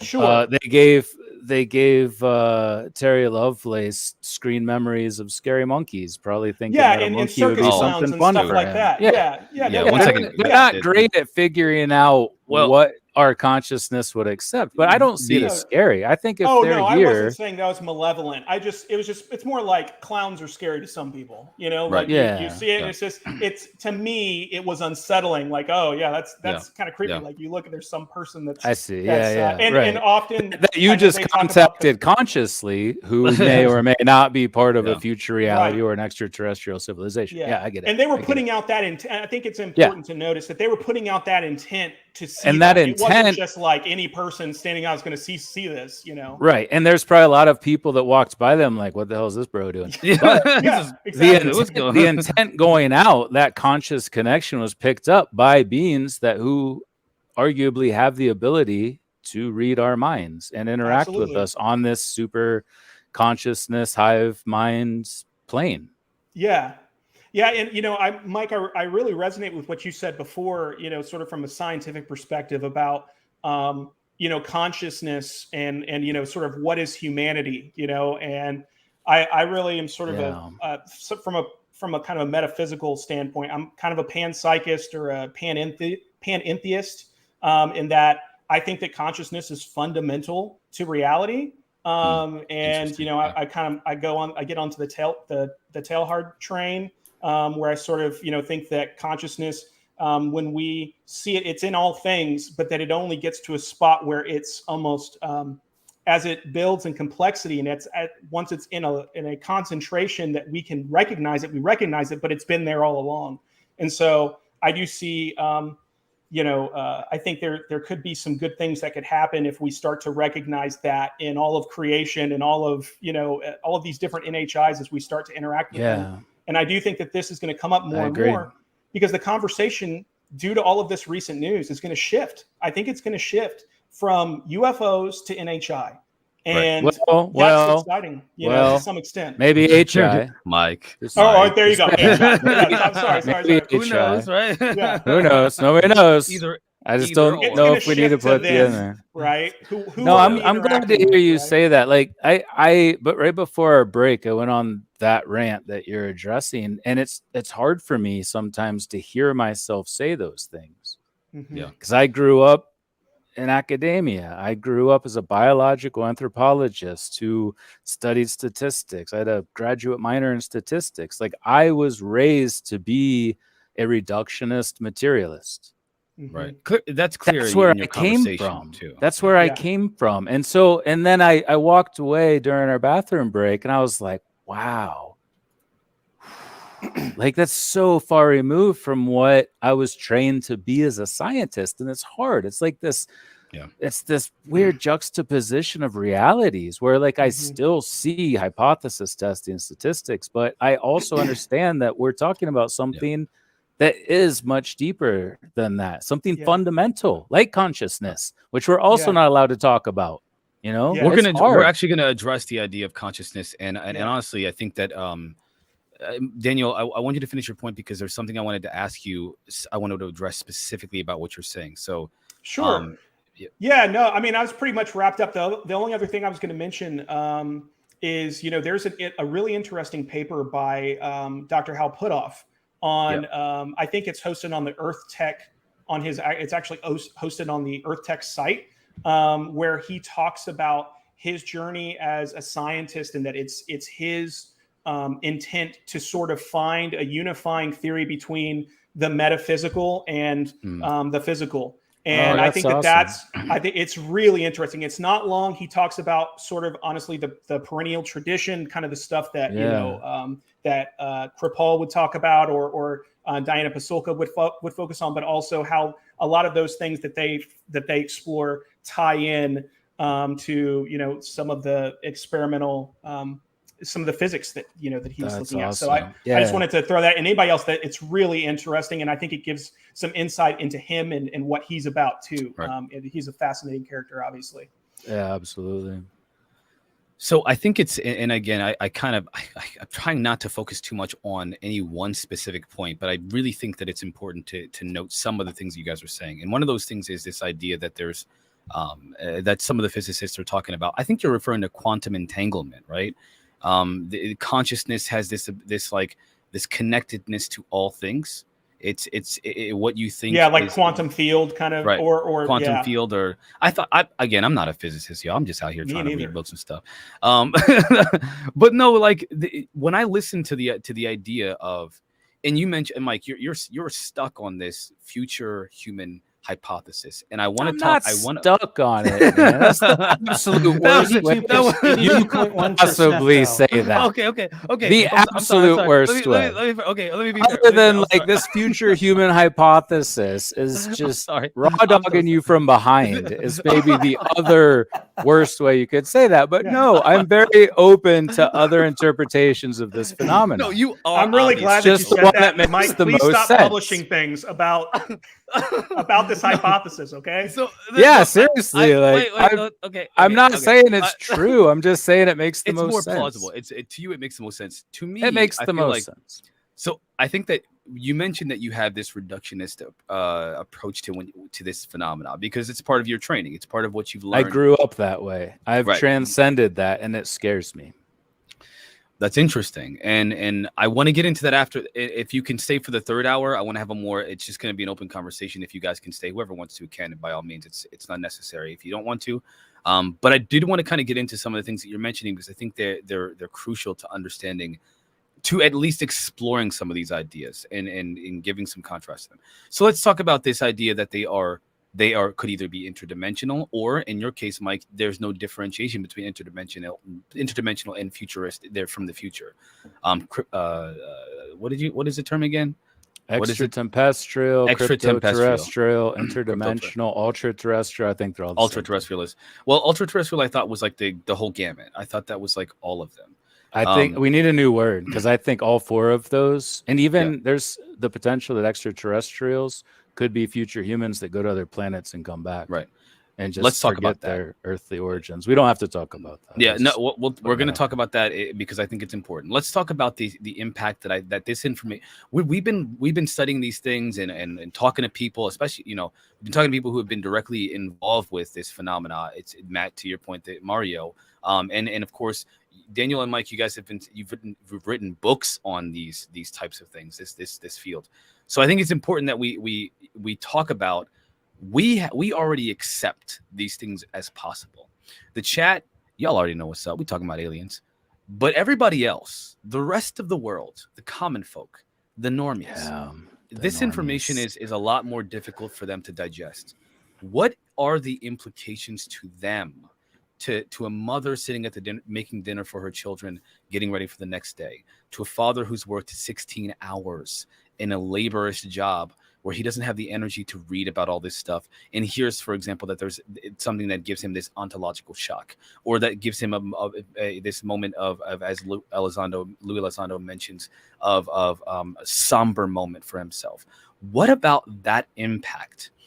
One is, do you think that they will tell us more information about the intelligence, given the fact that there will be an ontological shock to the general public?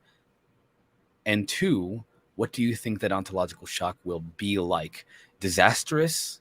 The complete social and economic collapse, given that there's not just something else out there, but that there's also a technology that could revolutionize society as we know it. Matt, I want to start with you.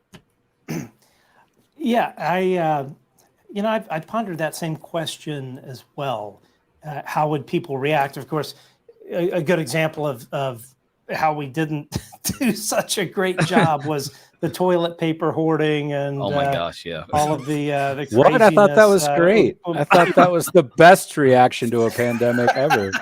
probably. Oh. I should, if I remember. Still I have had toilet paper from that. Yeah. I'm kidding. Had I known about the toilet paper, I would have. I could have been selling that stuff on the street for some serious bank. But You don't know how to but use yeah, I the mean, grease shells?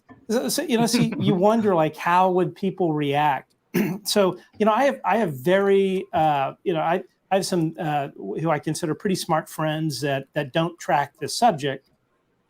One in particular is a retired air traffic controller, and when I bring this up, it makes him uncomfortable. It's not that he thinks that it's not real, but the idea of it is very, very disturbing. So I all the way to people that, of course, don't believe it, and part of my real sort of main job is doing political messaging, and so I pay attention a lot to Twitter and how long things tend to trend and all of that. And the one thing I think everyone here knows is that everybody's attention span is super short. So to me, it feels like it would be kind of not a big surprise to people. I think if the government says, oh, by the way, mini gray and tall gray are going to come popping into your bedroom and take you away, I don't think that's going to go over too hot. And which is one reason, for instance, that on my show we tend to focus more on the nuts and bolts of stuff, because most of my audience they don't really track it that much. To me, I do feel like the only way that you'll generate a significant ontological shock is some kind of show and tell. For instance, Biden could get up there and say this is real, and half the country wouldn't believe him. Trump could get up there and say this is real if he were president, and then the other side wouldn't believe him. So whoever gets up on that podium, people are going to think they're full of BS. I think the only way that people would really believe it is some kind of show and tell, like, ta-da, here's a craft. This is what we've been stashing at Area 51.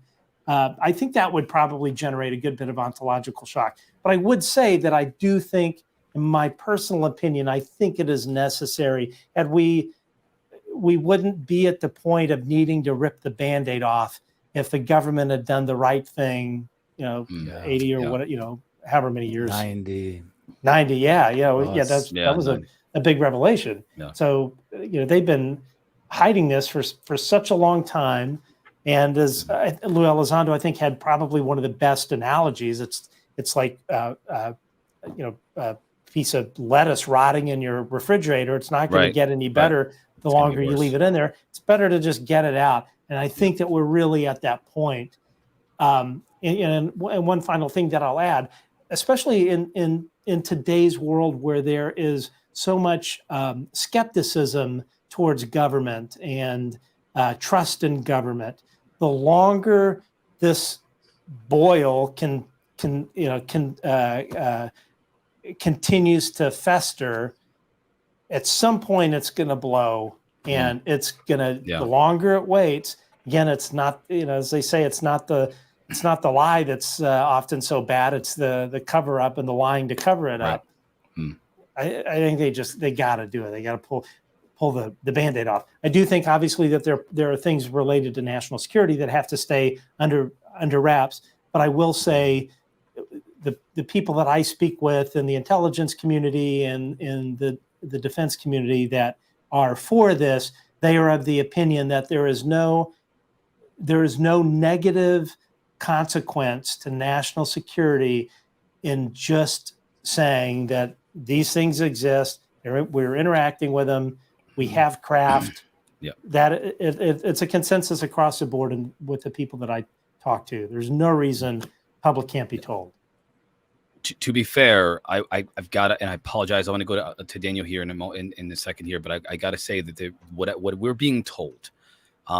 Let's just consider what Tom DeLonge mentioned recently. He said that it's like he gave this analogy of like a guy hearing a loud bang in the middle of the night, and the man is in his underwear, and he goes out with a baseball bat and his boxers, and he looks outside and he sees a giant tank fully like weaponized. It's pointing all of its weapons directly at you. All your neighbors are sleeping, your family is sleeping, and you're standing there with a baseball bat and your boxers looking at this tank, and it's not doing anything. It's just staring at you, and it seems ominous. Doesn't look very friendly. It's literally pointing its muzzles at you. It's got this, decked out weapon systems and high tech, laser beams, but it's doing nothing. It's just looking. It's just waiting. It's just observing. And you can't do anything because if you yell, well, it wasn't attacking before, but if you alert your neighbors, if you alert your family, maybe it'll attack. I mean, look at the thing, right? That is essentially what he has said is what we're dealing with some of this phenomena, the military, for example. And the reason why they haven't told the public isn't because there will just be panic, but because whatever these things are, it looks like they're preparing for something, and it doesn't look like it's in our best interest. And that's also what was echoed by Elizondo when he mentioned his analogy of what some of the Defense Department has mentioned. He said that they say in the Pentagon, it's like there's a preparation for the battlefield. That is literally what they're saying the phenomena is displaying when it comes with the behavior that it's displaying with our military, specifically with the abduction, with the experience with the population specifically. It's as if it's an enemy force prepping for the battlefield. And that's what I've been told, essentially, and what I've learned.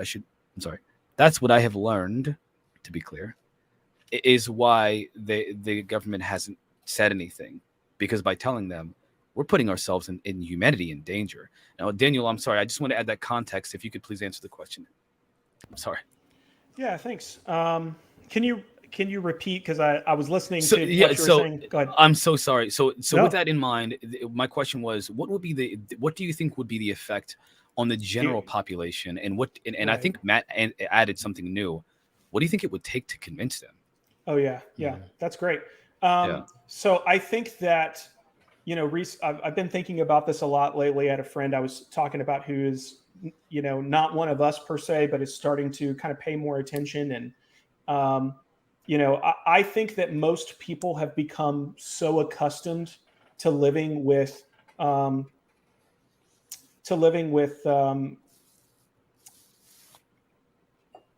do you call it?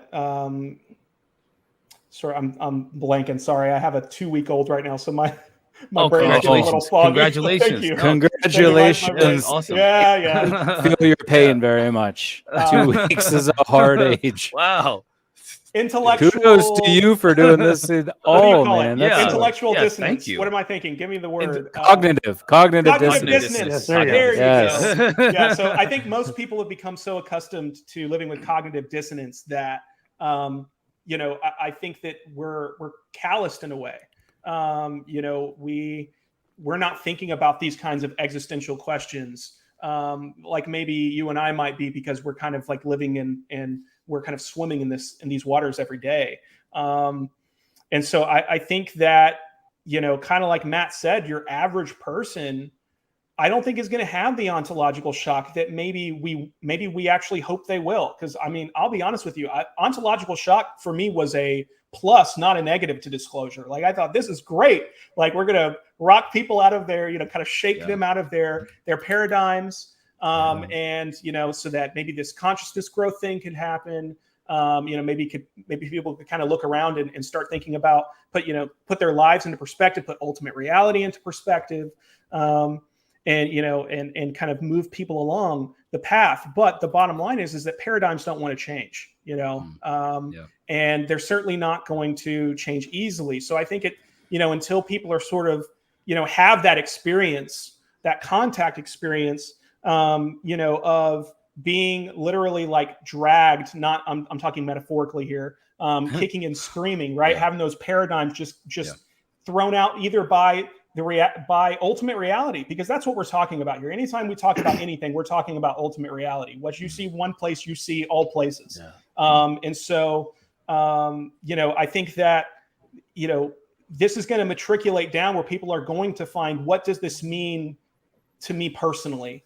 And I think it's going to take time to digest that. I do think a show and tell would be really impactful, like Matt suggested. That's actually been floated, believe it or not, in the past. There were people, they were actually thinking about doing, I think it was in the 80s. There was someone who was contacted about literally, like, it was going to be Barnum and Bailey, the circus company, was going to do like a traveling, seriously, like a traveling UFO exhibit. And they were going to have like an actual craft, and they were talking about actually even there were generals having these conversations, like setting this up. It's in one of Tim Good's book. I'll send it to you guys when I remember which one it came from. But I think there is this thing where the ontological shock, I think, will happen for some, but I don't think it's going to happen for all. And I think that really what I'm curious to see is, does this process change what the others are doing and how they are interacting? Do they start to interact in a more public way? Do they start to be a little bit more open and a little less cloak and dagger? I think obviously that would change the game, right? If it's not, well, I heard that one guy, 5 years ago saw something weird. And I have this friend from college who said that they saw something one time, and I saw a light in the sky one time. If it goes from that to, I might actually interact with, an HI or an NHI today, that's different. That takes it to a whole nother level. And so I think that, that participation, right, contact is what's going to, hopefully lead to some of that ontological shock. I mean, and again, I am pro ontological shock. I want just a little bit of chaos. I want to be able to buy toilet paper and baby formula. Anarchy. I want it like just before rape gangs, right? I mean, like, stop it right there and go no further. That's where I want the chaos. Just hashtag anal probe fiber optics, sphincter optics, hashtag just before rape gangs. Oh my God. This guy's got the best hashtags, man. That's where you want the You've chaos. got to trademark these. You got to trademark these. If I can find a way to make money off of these, that's the problem. You can't make money off of hashtags. I love them all, though.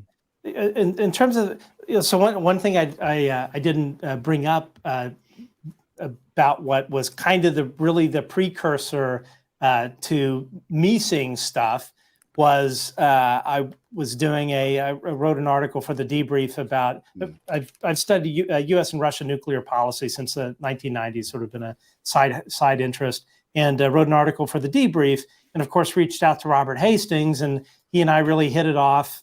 We speak quite regularly, but it was after interacting with him that all of this occurred, and I am quite sure that it was the quote-unquote hitchhiker effect. Because like I said, prior to that, nothing had happened my entire life. And then I talked to Robert, which of course coincided with me putting out the article, and then the barn door was open. So one theory that I've had is, if the hitchhiker effect is a common feature of this phenomenon, how will that manifest itself in terms of the population having a vast awareness of the existence of it? Does it amplify or exacerbate the phenomenon just from the hitchhiker element and whatever quantum entanglement or whatever that is? Anyway, just a thought. Yeah, That was dude, I got to awesome, jump man. in on that because was I awesome. love where your head is at on this. Yeah. I think that there are certain aspects of the phenomenon that are sort of like Tolpic, right? Like Yeah. we're, just like the rest of reality, we're co-creating this, right? And so if you Yeah. have more observers that are observing this reality, and it goes right along with what you're saying. When you look into the phenomenon, it looks into you. Right. And Matt, you and I have talked about. I haven't had the orbs, but I've had the poltergeist phenomena at my house. And usually it's in seasons of when I'm really productive, writing things and doing things. Mhm. That's when it tends to spike. And yeah, if you now have a mass amount of people that are now digging into this and reading into this, how many John Keels are going to be out there now? How many people are going to be out there experiencing things or maybe noticing things that they hadn't noticed before because they've it's now entered into their consciousness where maybe it was existing on the margins and now it's front and center. So I love that idea. What you're saying there is like I believe it. I think I think that thinking about how the observer affects what is what we see as our consensus reality is really key. That was a really great insight. Thank you. That was Matt. That was excellent, dude. I appreciate that that added commentary because I didn't even consider that. But I want to get Mike's opinion here first but we have 9 minutes before the break. And again, if anybody wants to stay, by all means, I would love to have a further conversation about some of these things. But if you have to leave, especially Daniel, by all means, please take care of you. Take care of. His wife Mike. might kill him if he stays another hour. Yeah. I'm That's hoping true. she's asleep. I'm hoping she's asleep. They're usually asleep at this time, but you never Yeah, know. he's doing your it. fingers. Honestly, he's been easy sleeper at night, which has been a blessing. Oh, The you're first one was so not. lucky. I know the first one was not. So You experienced that, so you appreciate the second one even more. Yes. You're like, what? Yeah. What is this quiet I'm hearing? Yeah. Yeah, I feel you, brother. I feel you. Yeah, so I don't know. I think first and foremost, that's an excellent question. That's maybe the most important question we can be asking is what does this mean for regular people? Especially ones who aren't paying attention to this whatsoever, which is most regular people. I mean, if we're going to talk about disclosure, the whole point of this is to try to reach everyone across the world, not just here, not just there. This is a global phenomenon. As far as the implications of it, I think it's going to affect religious people the most. A lot of other people have been saying that too. That was the focus of my most recent book that just came out a week ago. What does this mean for religion as we know it? If this phenomenon is not only global, but also historical and prehistoric, how many religions came out of this? It's written as science fiction, but there's a lot of things in there that I do think need to be addressed that I couldn't write as myself, Right. in a nonfiction context. So I put them in that book. I really liked your question. It looks like they're preparing for something, and it isn't our best interest. Who's our? When that's said, I think that was a Tom DeLonge quote that you were referencing there. Yep. Our. That's a very complicated thing. Our is a question we should be asking. Who is us? Are we talking about all of humanity? Are we talking about certain subsets of humanity? I think that's an important thing to pull out. And yeah, like Daniel said, paradigms don't want to change.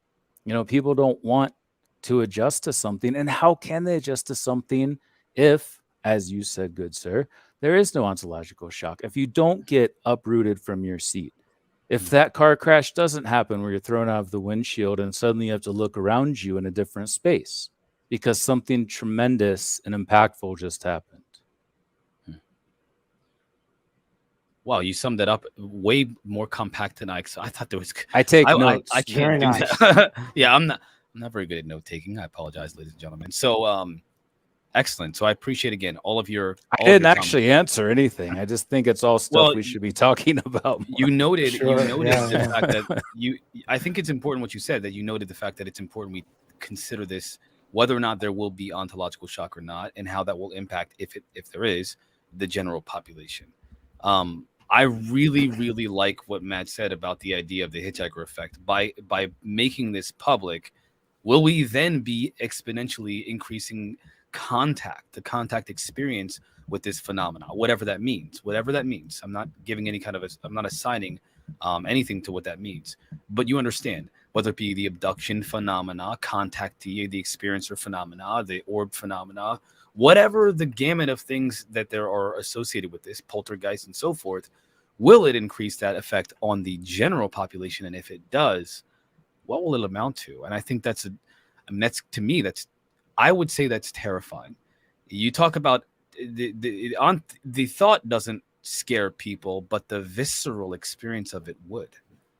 I think. Well, the other thing to consider too. So, who are we going to put in charge to tell us whether this is good or not, or this is here? Who makes that decision? Who are is it President Biden? Is it somebody?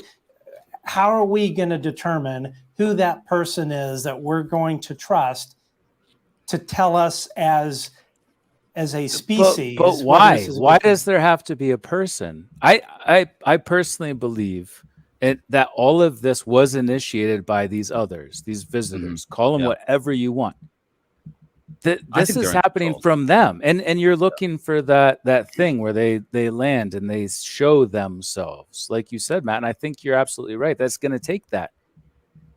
I feel like they're behind all of this. I do too. They've wanted this to happen for so long, and now they're making it happen. And there's certain factions who've gotten rich off of all the bullshit that came before, who don't want it to happen, but they're like, you know what? This is a long-term thing for us. Yeah. These need to happen now. I don't know. That's just my opinion, but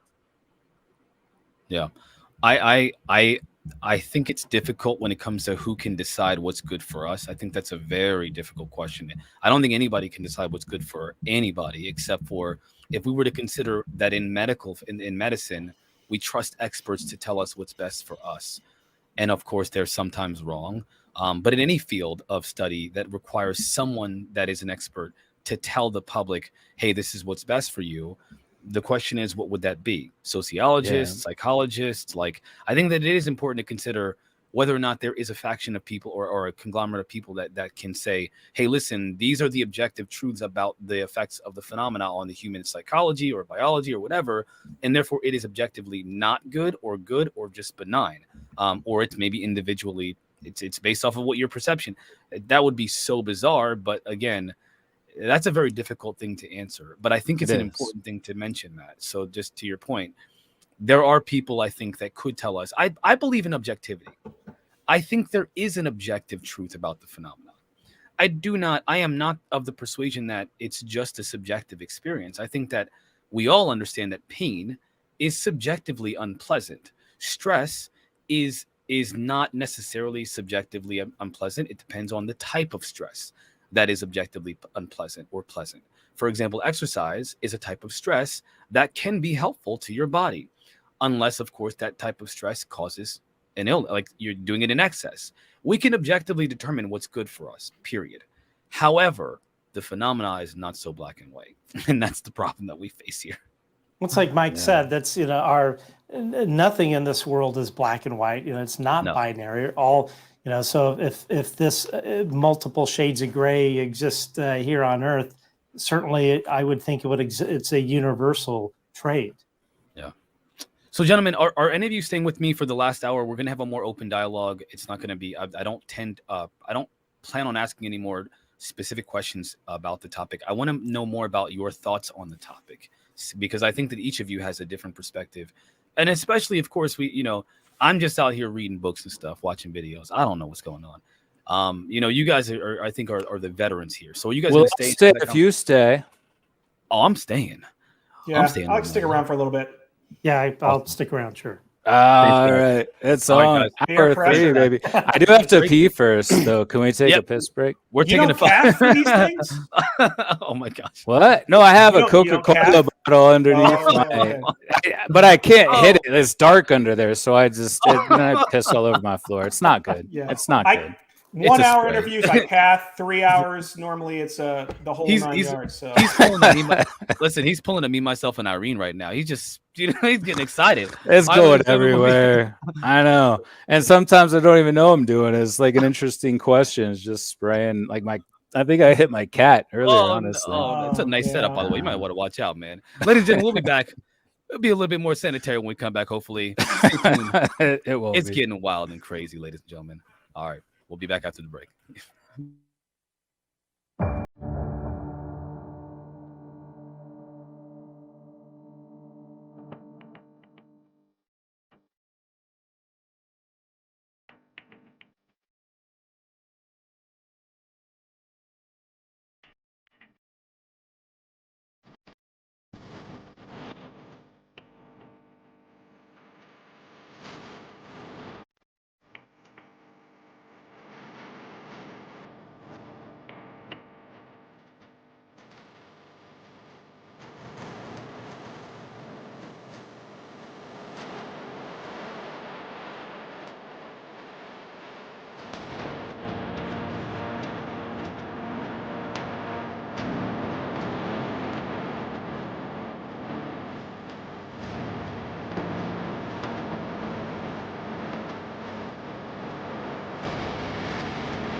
Ladies and gentlemen, welcome back to hour number 3 of Spaced Out Radio. I'm your host tonight, and you all know who my awesome guests are. Only one came back with me, but I swear they'll all be back in just a moment. Daniel, thank you for being here and being present. I guess they had to drain the snake, and it took quite a little. Maybe they didn't have to drain. Maybe it's a different tube. We're going to get out of that one. But ladies and gentlemen, I want to welcome everybody back on the digital side. I want to thank everybody that is on the Twitch, the YouTube, the Facebook, and the Instagram. And don't forget, you can check out our archives. They are free at youtube.com/spacedoutradio. We welcome you back. And if you could show us some love by smashing that like button and abducting the subscribe to the Spaced Out Radio YouTube channel, I would appreciate it. You can also shop on our online website at spacedoutradio.com, where we have a plethora of features for you, including rocking out the Bumblefoot. Gentlemen, welcome back. I'm glad to see you made it back from that. You ever see the movie? Oh my gosh, the movie with the pink alien or the purple alien, and the little girl. He comes down and he says what they have to do number 3, and it's just the most terrible experience you could possibly. They almost die from it, apparently. It's a joke that I think is going to be missed entirely. It's awesome. They call them boovs. That's the name of the alien. It's called a boov. And they don't just do number 1 and 2, they do number 3, and it's terrible. It's almost kills them. I feel like that's what you guys might have done. It's okay if you. I'm glad to see you made it back. So let's talk about this. This is just an open conversation about your perspective. I feel like maybe that was a porno you watched. Was it boovs or boovs? I'm asking you do it for on a your friend. 5-minute break. Yeah, You can only buy that movie at certain truck stops. This great movie on Pornhub, man. You guys got to check it out. I got it from a thrift shop. The Arabian. I don't know. Anyway, so let's talk about this. What do you guys think? There are two. This is general questions. What's going on, and what do you think it's going to do to just in general to what's like moving forward? What's going to happen? Because we know, in my perspective, I think that Grusch is credible. I think this is the thing. I think this is it personally, and I think that this is going to be the thing that brings to light some of the things that in the past that have been speculated on, have been whispered about, but now we're finding out are actually true, and I'm hoping that there will be evidence that we can see that will help change the minds of the public.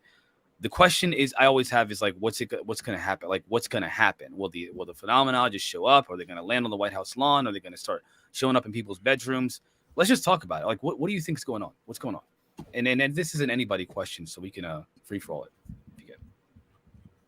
Well, what I can say is that he is basically the tip of the iceberg. He's the messenger. Who will be coming forward next will be people that were involved in the programs. Awesome. Yeah, I agree with that. I mean, he's giving us something that we can latch on to. It's making international news, which is what we needed. But everybody's like, well, this is secondhand information. So where is that first-hand information? And now with those whistleblower protections in place, I think they can start doing it. Yeah, definitely feels like a beginning of something really big. And, I could definitely see that he's sort of paving the way to see what the reaction is going to be. And right now it's been really good. I'm very disappointed in a lot of the, more larger outlets have not covered it, but are covering, Las Vegas backyard, aliens that are probably hoaxes. They're covering that, but they're not covering this huge story. But they also covered the balloon thing when we were shooting down balloons. Oh yeah, yeah. We were all that calling was those fine. All UFOs, that's and that kosher. felt like kind of that sort of leaked disclosure thing too, like testing the waters. Are they ready for it? Yeah, and I think that's I've heard a lot of one of the first questions that's asked anytime it's covered in the mainstream media is, how do you keep this secret? How would they keep this secret? It's like, are you kidding me?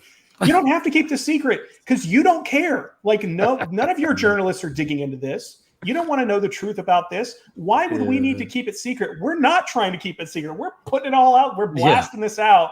We're blasting it with the hose into your face. You don't care. Right. Yeah. Like, we have to go and we have to like shop this around to 5 different outlets, not because it's not credible. If you put someone like David Grusch on any other, if the story was anything else, a person of his credibility would be plastered all over. You'd see his face everywhere. He'd be on billboards. Okay.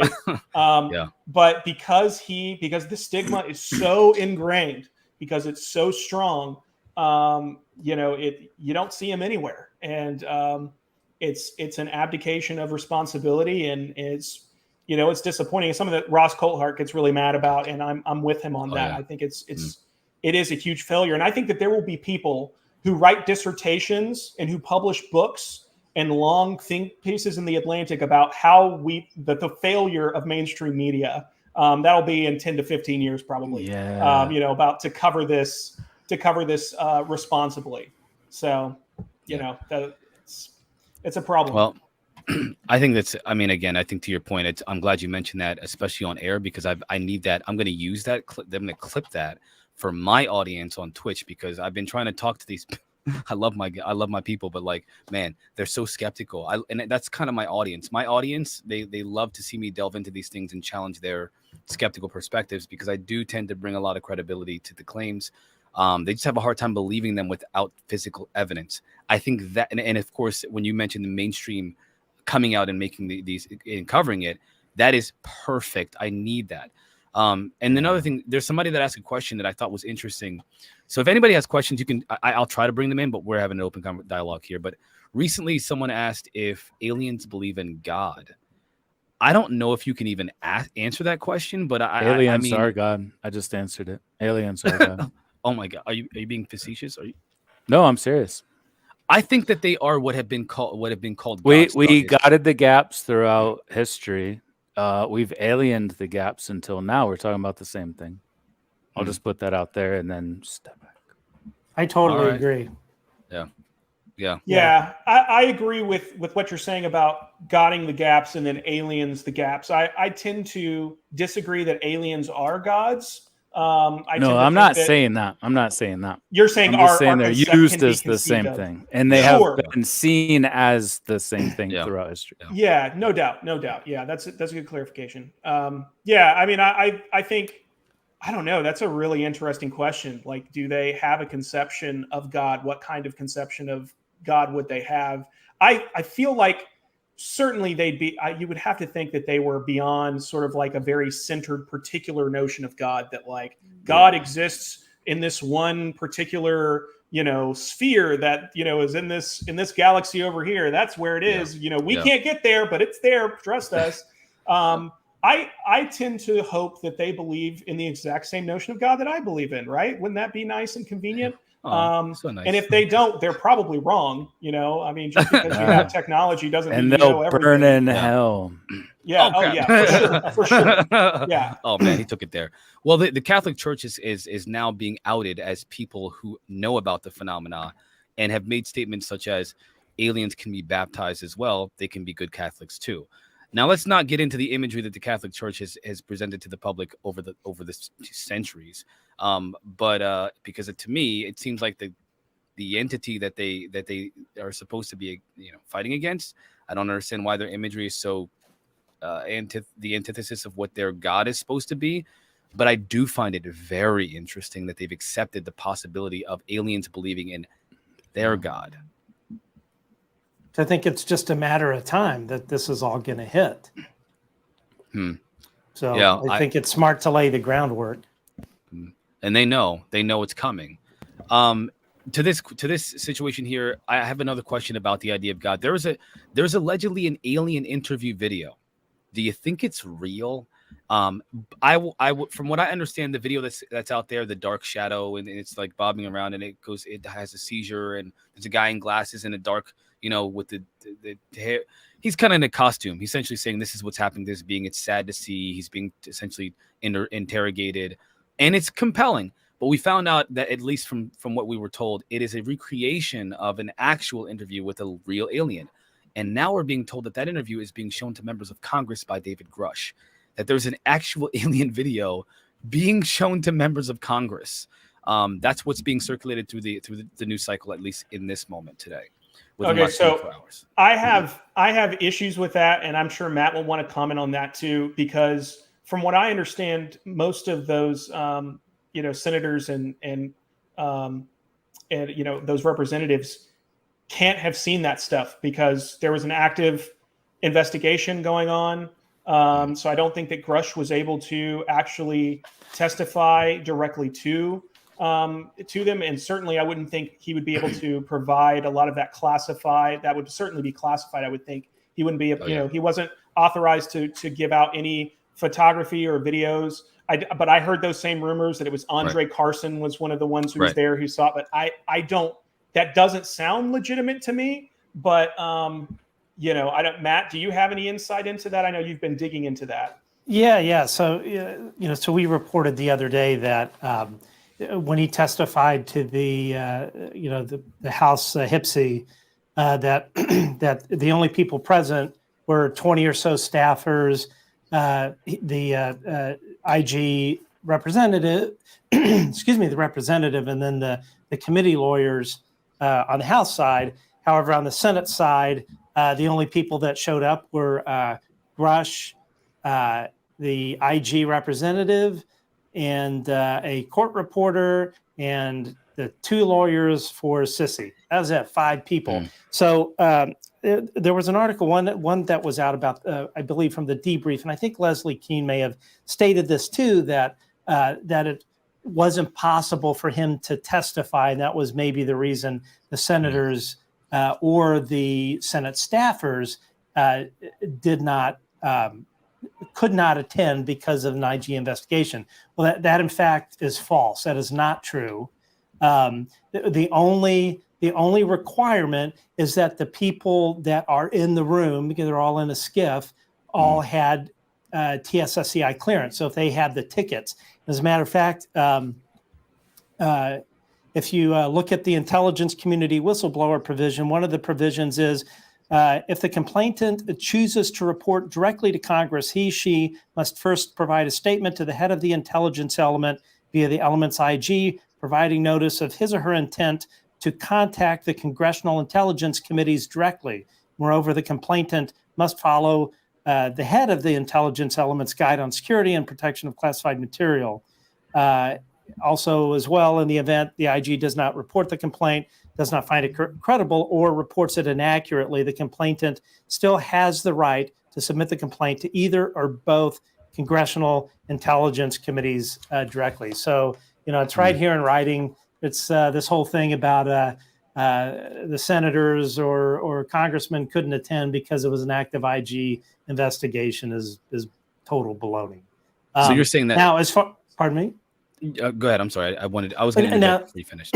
As far as that, I have not heard any specifics about what evidence was presented, but I'll just say that he's presenting this under oath in a classified setting, a setting that was classed at TSSCI level, with attorneys present, a court reporter present. And in the Senate hearing, there was a classified audio recording of it made. The fact you got all these people saying that he's just making this stuff up and telling congressmen a bunch of baloney is baloney. That's ridiculous. So it's credible. And whether or not the alien video is true isn't the case. But at least presenting evidence, he could do that with members of Congress in a classified setting because it's been deemed credible. He presented evidence. There's a quote here in his. So Mr. Grusch confidentially provided UAP-related classified information to the Department of Defense Inspector General, and then goes on here. It's mainly talking about the retaliation, but and says in the complaint, Mr. Grusch now wishes to directly communicate the classified specifics of his UAP-related urgent concerns to the U.S. Senate Select Committee on Intelligence, SISI, and the U.S. House Permanent Select Committee on Intelligence, HIPSI. Accordingly, we hereby request that your office facilitate Mr. Grusch's direct communication with SISI and HIPSI. So right there in the DOD unclassed report, he's saying, I have this evidence. I have this classified evidence. I want to present it to both committees. On the House, they showed up on the Senate. They just wanted to send a couple of attorneys and call it a day. And the ICIG. Getting back to the alien thing, I have no idea. When I look at the video, if if I'm holding some kind of interrogation, that room's going to be pretty damn well lit. So I'm personally skeptical of the to be clear, that video That's is true. a That's like the recreation. cliche thing about interrogations is there's a bright light, like a big bright Exactly. light. It's a you're prerequisite. sweating. You're like, oh, You can't ask questions without that light. no, Well, let's you be got clear. you got So to let's be get them clear. sweating. The allegation is this, and this is it. And again, I think this is I'm speculating here when I say this. By the way, just to be clear, that video, according to the man who brought that video forward, is the reason why it was darkly lit is because the being has an issue with too much light. If you look at the phenomenon itself, it almost unanimously, aside from when it appears in a craft in the daylight, unanimously the beings themselves always appear in the darkness. They always They appear do out of have a big shadow, eyes too. they have big black eyes, which would be acclimated to dark environments. It kind of makes perfect sense as to why they would do an interrogation in a darkly lit room. No, that's if it was true. for the That's benefit. true. So I'm just again speculation. Yeah, sure. I'm just saying, but on to the credibility of the fact that according to the information you brought forward now, the ICIG said, by the way, this information is urgent and credible. That's what. So that has been established. So then it would then therefore be plausible that this information has been brought. The evidence has been brought to and shown to members of Congress in a classified setting, if, according to that document you mentioned, it's been deemed credible by the and urgent, of course, by the IG, which it had been. So it is possible that the video could have been shown if it's true at all. So we just have to wait and see. Long story short, we have to wait and see if that's true. I don't know. I just know it's been circulating. So I wanted to know if you guys think that if it's true, what are the implications of that? Like, what we're interrogating. I don't even know what to say about that. It's very confusing and frustrating to even speculate on for myself. But what do you guys think? I've seen a few of these alleged alien interviews, and there's been a couple of things that struck me as interesting. Circling back to what we were talking about God, one of them was asked specifically about, Right. what is God? And it's like, we've given up the need for superstitions like that long ago or something like that, which that checks out. That's a superstition. The other thing was that they talked about being from our future. Yeah. Which, I could be accused of cherry picking there. But since you asked the question, the interview I saw, big head, big eyes, small face. I know what you're talking about. Black eyes, which, and the J-Rod thing too. The Cataclysm, a lot of those seem to align with other things. But again, what are other things? We don't have data. We don't have enough concrete data to really do an analysis of that to say, yes, this is what enough aliens have said. This is what we have. And it could all be faked. It could all be like, we didn't have CGI when a lot of these came out. And I made the case in my first book that even with that alien autopsy, that it was faked. It was faked. Yeah. And I said that explicitly, but people, got on me about that. I'm like, I said it was faked. The thing that drew my attention is the nuances, the details of how it was faked. How could they have known these things? And why would they make it look so human if it was supposed to be an alien? Make it like a squid creature or like with that spider legs. But they made it look so human with very synapomorphic homologous characteristics from a future human. And then even the contact lenses, that's the thing that struck me. Like, that black eye isn't a black eye, it's a contact lens for the same reason you were talking about. That light is bright with those big eyes. Have you ever gone to the eye doctor and had your pupils dilated? Yes, it sucks, by the way. not terrible, it's just not cool. No, but that's just like probably how they cool, feel all the time. I just like wearing the cool plastic sunglasses that the doctor gives you. Oh, you wear those? I bring my own. I'm like, I know this is happening. I ain't gonna wear that shit, man. Like, I'm gonna get Oakley's when I come out of this eye doctor's appointment. I want to make this is all, good luck with that because you look so cool. I wear my sunglasses. And then you take them off, and she's like, "Oh my god, you're an alien." This guy's crazy. I came home the last time, and I took them off, and like would go around. My family couldn't even look at me in the eye. They were like, "You're referring to this, right?"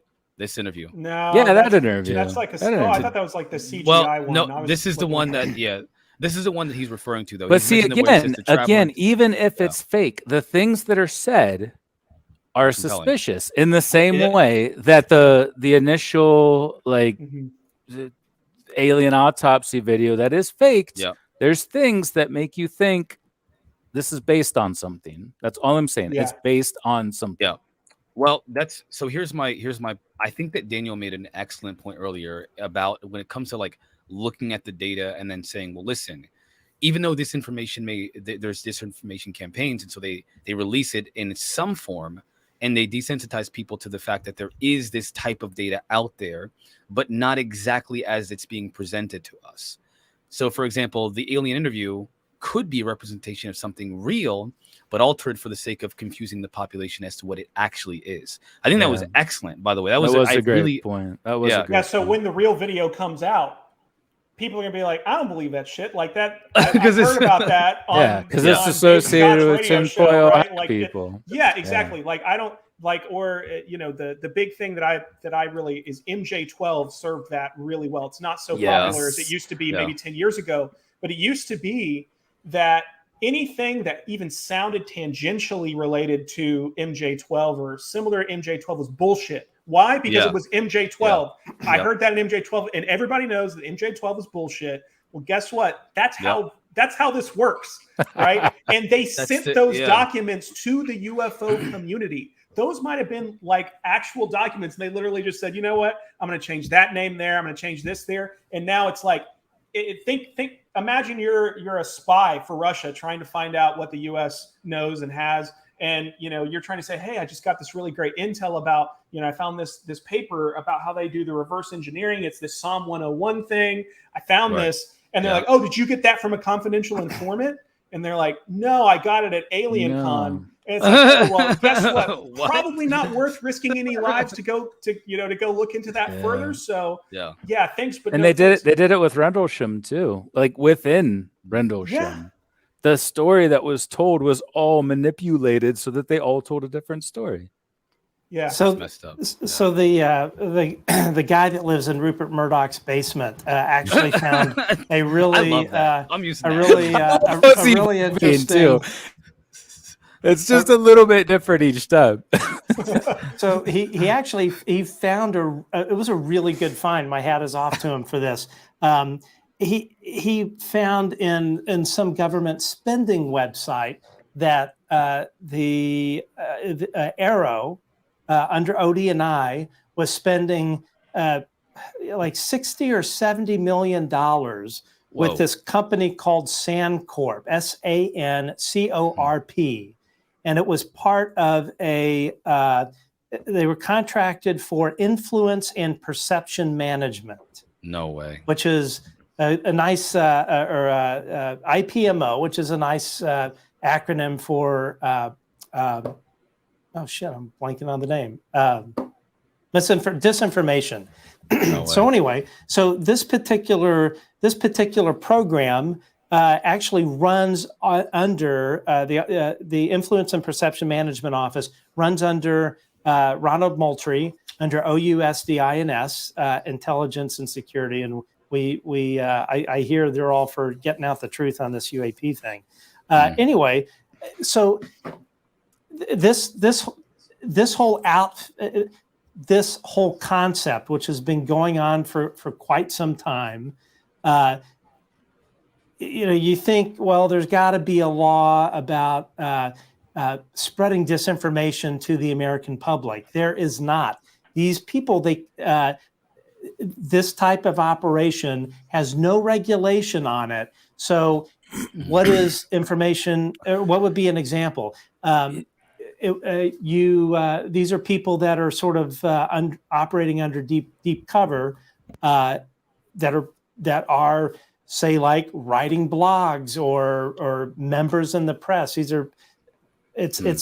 a really good article. Comprehensive disinformation, it sounds like. It's basically disinformation, but if you go to mrmikeromeoonline.org, they have a great article, Exposed, Disturbing Details of the Pentagon Perception Management Office. And when you read this article, and it totally makes sense, and the fact that Arrow is allocating a chunk of their budget for this makes you wonder, well, what kind of disinformation are they trying to sow regarding this topic? It completely touches on what you're talking about, Daniel. It's all about influencing. For the most part, the target seems to be like other governments, governmental leaders, manipulating social media to encourage a particular president of a country not to buy a weapon system. But the thing is, this can also be turned on our citizens. But I can tell you, there is no law that prohibits them from running any sort of influence operation on social media that targets all of us. Yeah. They're not doing a great job right now. I mean, Kirkpatrick's taken some hits, and that $60-70 million is not money well spent. I may be wrong on the amount. I don't have the figure. I mean, whatever it is, it's wasted money, and they should be spending that money on maybe, I don't know, like actually looking into the whistleblower testimony that they've been given. That might be a good way to spend that time and money. So I've spoken to several. Trying to do anything. Yeah, so I've spoken to several whistleblowers, some that I've directly referred to people on the Senate Intelligence Committee. And I can tell you, without exception, the whistleblowers that I've debriefed have had nothing good to say about their experience with Arrow. Absolutely none. Yeah. And I can tell you one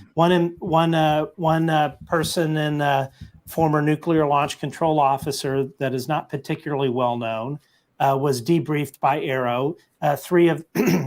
By three people over the telephone, one of which was Sean Kirkpatrick. It was not a pleasant experience. I can tell you that amongst the nuclear community, Arrow sent out a form letter to all of these form email to all of these people, and the letter wasn't even relevant to them. It was targeted at people that needed to testify in a skiff. I think it's a clown show there, and I do not trust them. And I can tell you that the whistleblower community, by and large, they do not trust Kirkpatrick. My concern is what you just said. It's extremely concerning because what we were being told is that people are waiting to see how whistleblowers that are in the public, for example, Grusch, are being treated. And you just stated, and again, I've heard this before, that they're not being treated well by Arrow, which is allegedly the official arm of investigating this phenomenon in the first place, as well as taking this information from these whistleblowers. They're not being treated well. They're also not being treated well in the public. There's this idea that they're all disinformation agents because, again, and I want you guys, and again, I kind of want commentary on this. I have been frustrated with this idea that the Greer, perspective, where they're all angelic, loving beings, and they all love us and want to help us. And because Grusch mentioned the potential malevolence of some of these beings, people have called him disinformation agent, that his information is incorrect. They say he's credible. They accept that now. But now they're saying, well, he didn't say they're all good. He didn't here to help us. So he must be given wrong information. What? Help me out. Well, I want to say just within the scope, sorry, Matt, I'll jump in and I'll be short. Just within the scope of the question that he was asked specifically, have there been any instances where humans have been harmed or killed by NHI? That's very specific. Yes. He has to say. And that he answered that. He was not asked to make a general evaluation as to the, like an umbrella. Those are different questions. So anyway, I want to put that out there. I mean, Greer is the one who's making these really sweeping characterizations, and he has for years, basically ignoring a lot of the experiencer community while he does that and hanging them out to dry. But Matt, go ahead. I know you want to jump in on this for sure. Oh, yeah. I mean, I personally think that one person we're talking about is a narcissist, a sociopath, but that's just my opinion. I'm sorry. I'm sorry I can't be a part of this conversation anymore. So I don't put any stock in what that guy has to say at all. Anyway, Yeah, I mean, as Mike pointed out, that was a very, or both you and Daniel pointed, it's a very specific thing that he said. I forget. I lost my train of thought. Well, to be clear, he said, for example, he said that there have been malevolent events like that. But he also mentioned that the deal that we made was with a malevolence. Just to be clear, he didn't say the word malevolent when mentioning the deal. He did mention that it wasn't with the ones that have our best interest in mind. And so I think that, and again, when it comes to the specific language, I'm glad you brought that up, Daniel, because I do think it's important to reference the specific language. There's a pushback with the threat narrative, and because people perceive what Grusch says as a threat narrative, they're calling it all disinformation. Yeah, that's what I was talking about. Yeah, I mean, I think it's hard to argue from somebody who works for NGA or NRO that these aircraft or craft, whatever you want to call them, are operating in our airspace. They're switching nukes on and off. I mean, that any other actor doing that would be deemed a threat to national security, right? Yeah. Maybe not an enemy, but like something we've got to get down to the bottom of. We can't. Which I think comes back to this question of preparing for something that isn't in our best interest. Whose best interest? Whose best interest? Yes, the military doesn't like having circles run around it. It doesn't like being the thing that's supposed to be the primary arbitrator of the best technology in the universe. They're getting run around on. But this threat narrative is bullshit. It's absolute bullshit. I don't agree with, I'm sorry, checking notes, this narcissistic sociopath either. But some of them, he wrote that down. I take notes. You take great notes. That's this quote unquote narcissistic. Yeah, if I'm not looking, it doesn't come out as well, does it? But this narcissistic sociopath is making a statement about certain individuals that he probably interacted with who are very nice and polite. So what's your perspective? Are you military or are you interacting with these very polite entities?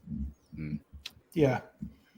Yeah, it's one of those gray things, right? It's not black or white. It's going to be gray area. It's going to be a mixed bag. It's the gray area. By the way, did you happen to notice that one of those dudes in the Blumenthal and Kane article was named? His last name was Gray. Did you happen to catch that? Did you happen to catch that? Yeah. Specifically, I have that. Oh my gosh, what is it? I'll give me a moment. I'll pull up. Yeah, there's a correlation there with a Twitter account, maybe who went by James Graywood and posted some very, very interesting things, tweets that were deleted. Graywood was his porn name. What did he say? Whoa. Yeah, there you go. That was his fluffer name? I thought that was Gray Bush. Gray Wood is you need to go to a doctor. I love all these names. Dickbot and... Oh my gosh. This has gone dark a few times. But no, to circle back, be serious. Yeah. Be serious. So yeah, again, what were you saying? What were the tweets that were? Can you tell? Do you know what they are? What they were? So there's still some replies that are up. You can look them up. It's at James Graywood. He was replying to some things a few years back, but there were a lot of the ones that were taken down. Someone, if you start Googling James Graywood, or not Googling, like doing a Twitter search of James Graywood, I bet you'll find people who have done screen caps of that. But I remember at the time there were some people who were like, "Oh, this is somebody," right? And I do remember him specifically tweeting something about paying attention to who's maintained, like basically legacy, who's been running White Sands missile range, and just like looking at that, I remember him doing a little bit of a thread, kind of giving some hints about if you wanted to find a program, here's what you should look for. You should be looking for legacy contractors that do this and this and this. I don't remember. It's something I was digging into it the other day to try and find those tweets, but I couldn't. I'm sure I have a buddy who's kept those. Omni Talk Radio, Giuliano Marinkovic, he almost certainly has it. If you don't follow him, you should, because he's like UFO encyclopedia and he documents everything. Was the Omni Talk What's his name? Radio? but Omni Talk who's- Radio. Yeah, let me But actually who's check that out. involved in it? James Graywood is the name of James the. Graywood. Yeah, and what was the one? You have a what was purple the- symbol for his Jonathan Gray. What was it? Jonathan Gray? Is that what it was? I think so. Yeah. Jonathan. It was Jonathan Gray. I can't found it. remember. It's Jonathan Gray. It is for sure Yeah. Jonathan Gray. I just And found so- it Hey, can we on- talk about stovepiping? I think that's a really Let's talk important about part That of was this it. Yeah, that was conversation. mentioned a couple of times actually during Yes. some of the. It needs to be talked about a lot because Yeah. I've met some people recently who are like, how can you disclose this? It's so stovepiped, and I didn't even know that term. Yeah, let's talk about that. So, who was it that recently just mentioned the stove? Because everybody's mentioned stove. Grusch Well- mentioned stovepiping during his testimony with Ross Coulthard, and it was also mentioned by Subtly, very subtly. Yeah, Michael it was Michael Schellenberger. Thank you. He Yeah. just in a couple of interviews he's done recently, he mentioned stovepiping a couple of times, Yeah. several times. So, what's up with this? Because I'm not familiar with this term at all. As a matter of So- fact, that's new to me. Stovepiping is basically structuring a program so that the left hand doesn't know what the right hand is doing. When you're working on, let's say you're reverse engineering some technology, you are working on only what you're working on, right? If this is the piece that you've got to look at, you're looking at Yeah. this piece and that's Okay. it, right? You Okay. you don't get to know It's where it came from, horizontal. and yes, and so you can have people that are maybe working on alien tech that have no idea, right? Or if they do get a notion that it's alien tech, they only know a little bit in piece, of what they're working on. They don't know anything else. They can't communicate with anybody who's not involved in that particular stovepipe. So people could be working on actually the same craft, right? And have no contact with each other. And so this is Yeah. something that, Dr. Eric Davis has talked about for years. He did an interview back in, I think it was 2019 with Alejandro Rojas, back when Alejandro Rojas was still saying good things and doing good things. Hey, Okay, hey, I thought it was hey, the only one. That's That's my your boy. boy. I'm That's just, my boy. This is I'll my stand boy. up for him. I don't know love what he's been Alejandro. saying lately I that don't makes like you his mad, tone but lately. I don't care. Dude, I've okay. known him He's- for a long time. I'll stand up for his I'm character. Not, I'm not, I'm not Quickly, let saying me just he's not a say- bad guy. I'm not saying that. Yeah, I definitely don't started hear off. that. He's not a bad guy. He's a good guy. I'll stand I up for started off Alejandro's listening to his character. I don't know what podcast he's saying, but I'll stand up for his weekly. character. Yeah, Yeah. I just lately, I mean, the content He's changed. he He's used to do changed, really man. his He's views changed. has definitely changed. Yeah. And he was doing some really awesome stuff. I don't know him personally. He seems like a really I nice do guy. know I'm him not personally. his I do character. know him personally, and he's a good But guy. Ryder, I'm he's saying about to is- die. Sorry, man. Sorry, Calm that's down. I'll take it. That was mean and uncalled for. But in 2019, he did an interview with Dr. Eric Davis. So Dr. Eric Davis expressed that he was really upset and that people working on these programs were really upset about the secrecy that that the fact that they couldn't go and talk to other people, that they couldn't go to academia. They were That's stuck on these things. stovepiping. And Yeah. because due to the stovepiping and the excessive secrecy, they couldn't go down. They couldn't go down the road and talk to somebody. And so I think that's where the frustration. I think that's what Michael Schellenberger's article talked about, is that there was a contractor that proposed to whoever was on the government end of that they be able to horizontally kind of cut through those stovepipes and bring people together so that they could make a little bit more progress, and they were shut down. Yeah. So that's definitely an interesting. Okay. That's definitely an interesting component and thing to think about here. Two things real quick. Derek, we answered that question on Twitch. Why are you trying to just drill? It's getting on my. That's my boy, by the way. I'm just talking. He asked the question if Compass Rose Attorney Law Firm did drop David Grusch as a client. Dude, we literally listened to Ross Coulthard refute that stupid claim. They did end their contract with David Grusch, and the lawyer is leaving the law firm to work with David Grusch independently. So please stop pushing that propaganda out there that Mick West, I'm sorry, that are the basement dwellers are Is collectively- Mick West on the chat? No, I talked about this on on Twitch. I don't know why he keeps talking about it. The next question is Nicole's, and I think it's interesting. What does Dr. Masters think of the 1997 Victor alien interview video? Man, I was actually hoping that y'all would keep talking for a while so I could Google that to see if I've seen. I'm it gonna. before. Yeah, I don't even know what she's talking about. She has the most like fringe information I've never even heard great, of. It's though, awesome. and that's She's the she's thing, like the best resource I've got. We're in this- following her down the rabbit hole right now. Like literally, Yeah. you're Googling it so that I'm can looking it find up out right now.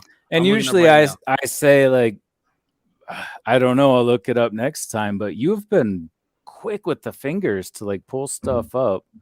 Yeah, I don't see. That's So the I first time trust you.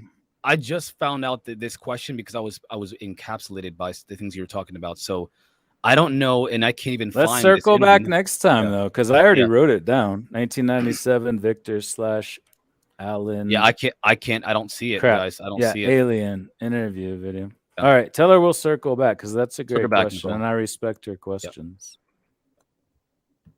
All right, guys. So do you want to comment on the David Grusch lawyer situation, so that I'm not the only person who's saying that? Because I know it's something that Ross Coldhart literally live gave Mick West the biggest spanking in human history. He was clapping them cheeks for the whole interview.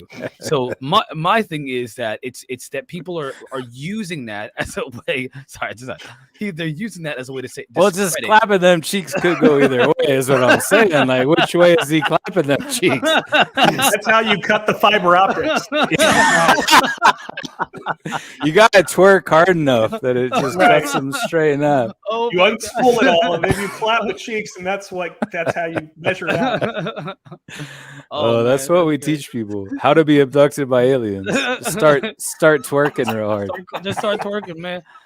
You know, the best alien interview I've seen, it's on my TikTok, is this dude who said he was abducted by aliens, and he said that the alien picked him up. And he said he was looking at me, and he said there's this planet that is just necks. Okay, it's just necks, and they flop around all day long. That's the deal with this planet. And he said that they have Adam's apples that bob up and down like they're gulping, but they're not capable of gulping. So that's not what they're doing. It's the worst fucking planet out there. Okay, I gotta go now. I just had to tell somebody. And he drops him off and takes off. That is the weirdest alien abduction experience I've ever heard. And if you have a chance, check out my TikTok at Dimensions of Reality. It's hilarious. Yeah, I'd like to see that. I like this story where the see that. aliens popped out and were looking like for some flour or something because they were making some pancakes or something like that. Jacques Vallée says, Jacques Vallée mentions that this is kind of the type of thing the phenomenon does. It gives the illusion that of familiarity to the observer, or it's familiar because they have kitchens and bathrooms and they do the same things we do sometimes. I saw that mantid creature in my garden the other day. I don't know, man. I don't know. Hey, I don't know. I feel like we didn't let somebody finish. Was it Daniel? Yeah, I feel like you asked him a question. Oh well, Matt, Matt, I think Matt. Why would you do that? Oh, so before we finish, I would like to address something that I think is a very important thing to address in this space. Yeah. Debunkers, anti-science nihilists. What do you want to address? Like talk about how terrible they are, or do you want to talk about like, how important they are to the field because they need to hold us accountable? How irrelevant it is. How they still get airtime without anything to say that contributes anything. It's what is this? What is this? And how are they so dogmatic? And how do we let dogmatic people do this? Like in my field, we have a lot of dogmatism in my field of paleoanthropology.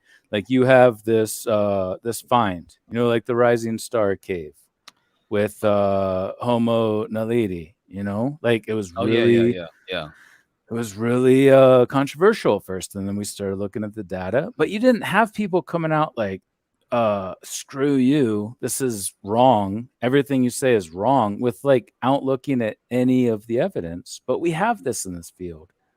Can we talk about these people? These dogmatic anti-science nihilists. I think my personal, I rail on them quite a bit, and I think it's one thing to be skeptical, healthy skeptical. To me, these folks are disinformation peddlers.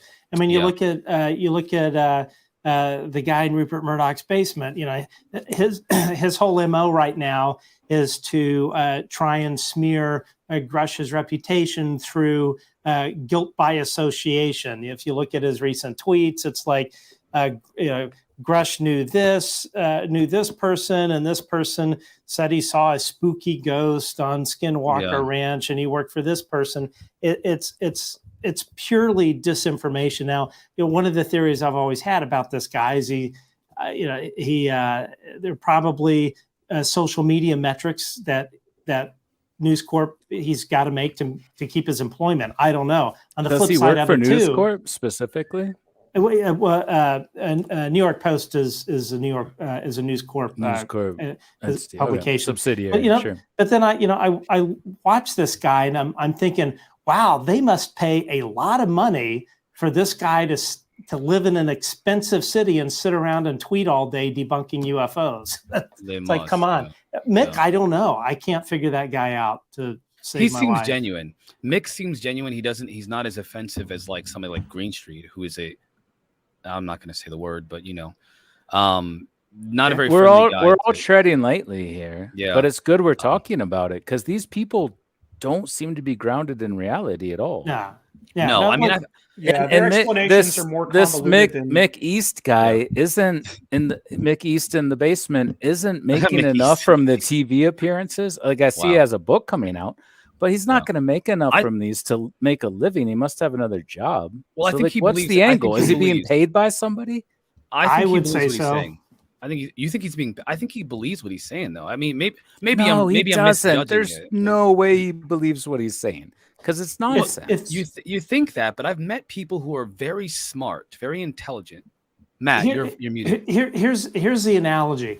Let's say that everybody here believes in the Loch Ness Monster, but I think that the Loch Ness Monster is a bunch of bunk. I'll be like, okay, I'm not going to spend like 8 hours a day, 5 days a week, running a website. Metabunklochness.com. Metabunk Loch Ness.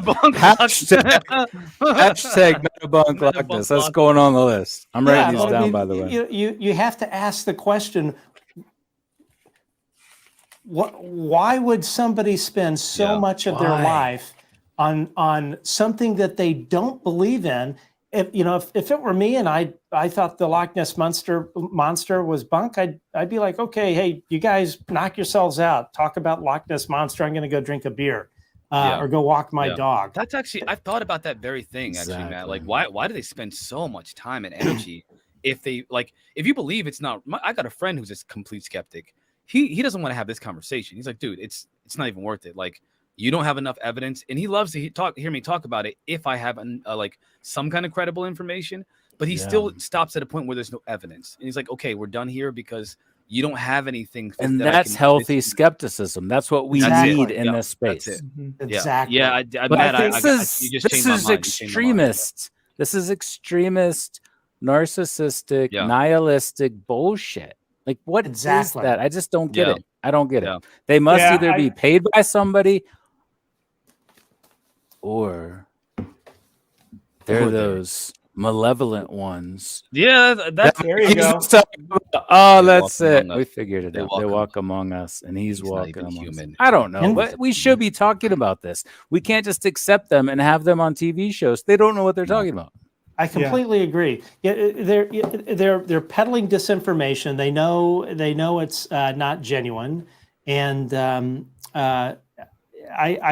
I agree with Mike. I feel like often we're dancing around. We're trying to dance around and play nice and not say not say the whatever it is out loud. Like Stephen Greenstreet is a professional asshole. Instead we're just kind of like we're just dancing around the subject. But Mike is right. These people are getting airtime. Mick West is getting television time. He's a freaking video game developer. Give me a break. And who else? But he's an expert on UFOs. Who else is he working for? We don't know about.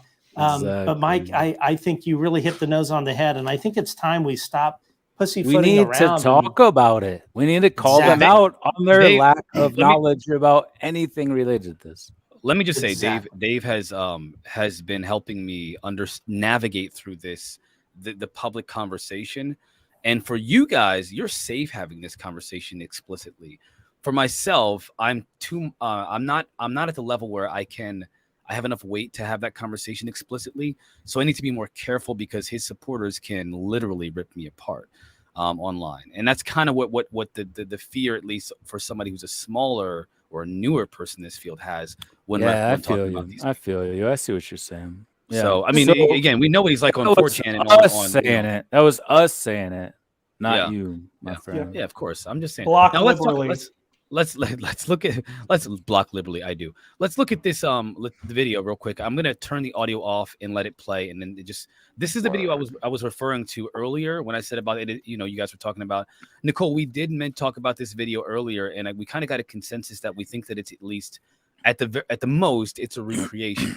I've but never it's possible. seen this before. You've never seen it, so this isn't what you were Never talking seen about. this. This is what I thought we were talking This is about what at I the was beginning. talking about. Yeah, this is what I was Oh, talking really? about. No, I was talking about a different one. I thought this was real. This to me, because when you just so you guys understand, I've seen them. They move funny. And this is something that Whitley Strieber's mentioned about how they move like bugs.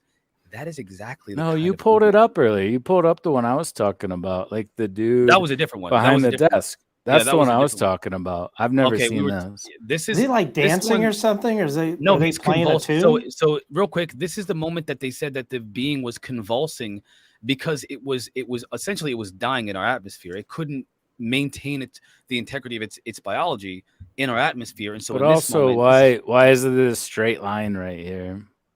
again, where its this is head's VHS. going This is down? VHS. This is VHS, my guy. I mean, I don't know what that is. I don't know what that is. But that's another thing is No. again, And the one I was talking about was about the content of what the one that he it was said. like He this, said you it know? sounded like a male's voice. It spoke Deep male. telepathically, and some other times it spoke vocally, which was hard for it because their vocal tract isn't set up for that. But Yeah, the one that I've never seen this. Like I don't know. Like I don't know what. Like I said in that initial part of the show, I don't know if we can trust any of it. But things that were said in that specific interview that you pulled up initially did seem to have some insights that make sense. Right. Nobody knows. Yeah, two things. We're at the end of the show here, which, by the way, this was freaking epic. Just so you guys know, a milestone in my career here. So I appreciate you all being here and being so, engaging and having this conversation. Love you, Marquise. Dave said we would love you by the end of the show. I loved you halfway through it. I loved you half. I loved you at hello. I loved you at hello, man. Seriously, you guys are seriously. I literally I've been watching you guys since I first started this whole thing. I mean, it's only been 6 months, by the way. I'm a 6. Are we that year, old? God damn. That's how I'm 6 months old in this field, and you guys are definitely veterans. So I really appreciate the opportunity to just be in your presence and have this conversation live. So yeah, you don't understand. I said this. It's weird. It's weird to me. Michael Carter and John Ramirez. When I meet the people that I've been watching here, you guys, it's odd. I'm more used to it now than I was when I first started. But again, I can't believe I'm having the conversations. I'm the nerd people look to when they want to know about aliens, right? That's how I feel every time I meet an experience. Sir, it's like you touched the hand of God. I don't tell them that. God's. And I don't even know if I think that, but we all have levels of like what is reality and what is cool to talk to people with. So I very much enjoy this conversation, not just with you, Marquise, but Matt, Daniel. Seriously, I've never met you guys before, but this has been really fun. Glad we did this. Thanks. It's been a real pleasure, and I want to put a plug out. If anyone's looking for me, you can find me at www.lochnessmonstermetabug.org. So sign up. I wasn't. Donate now. I could read off right now. I don't know if you would hear some. I improvised a couple of them.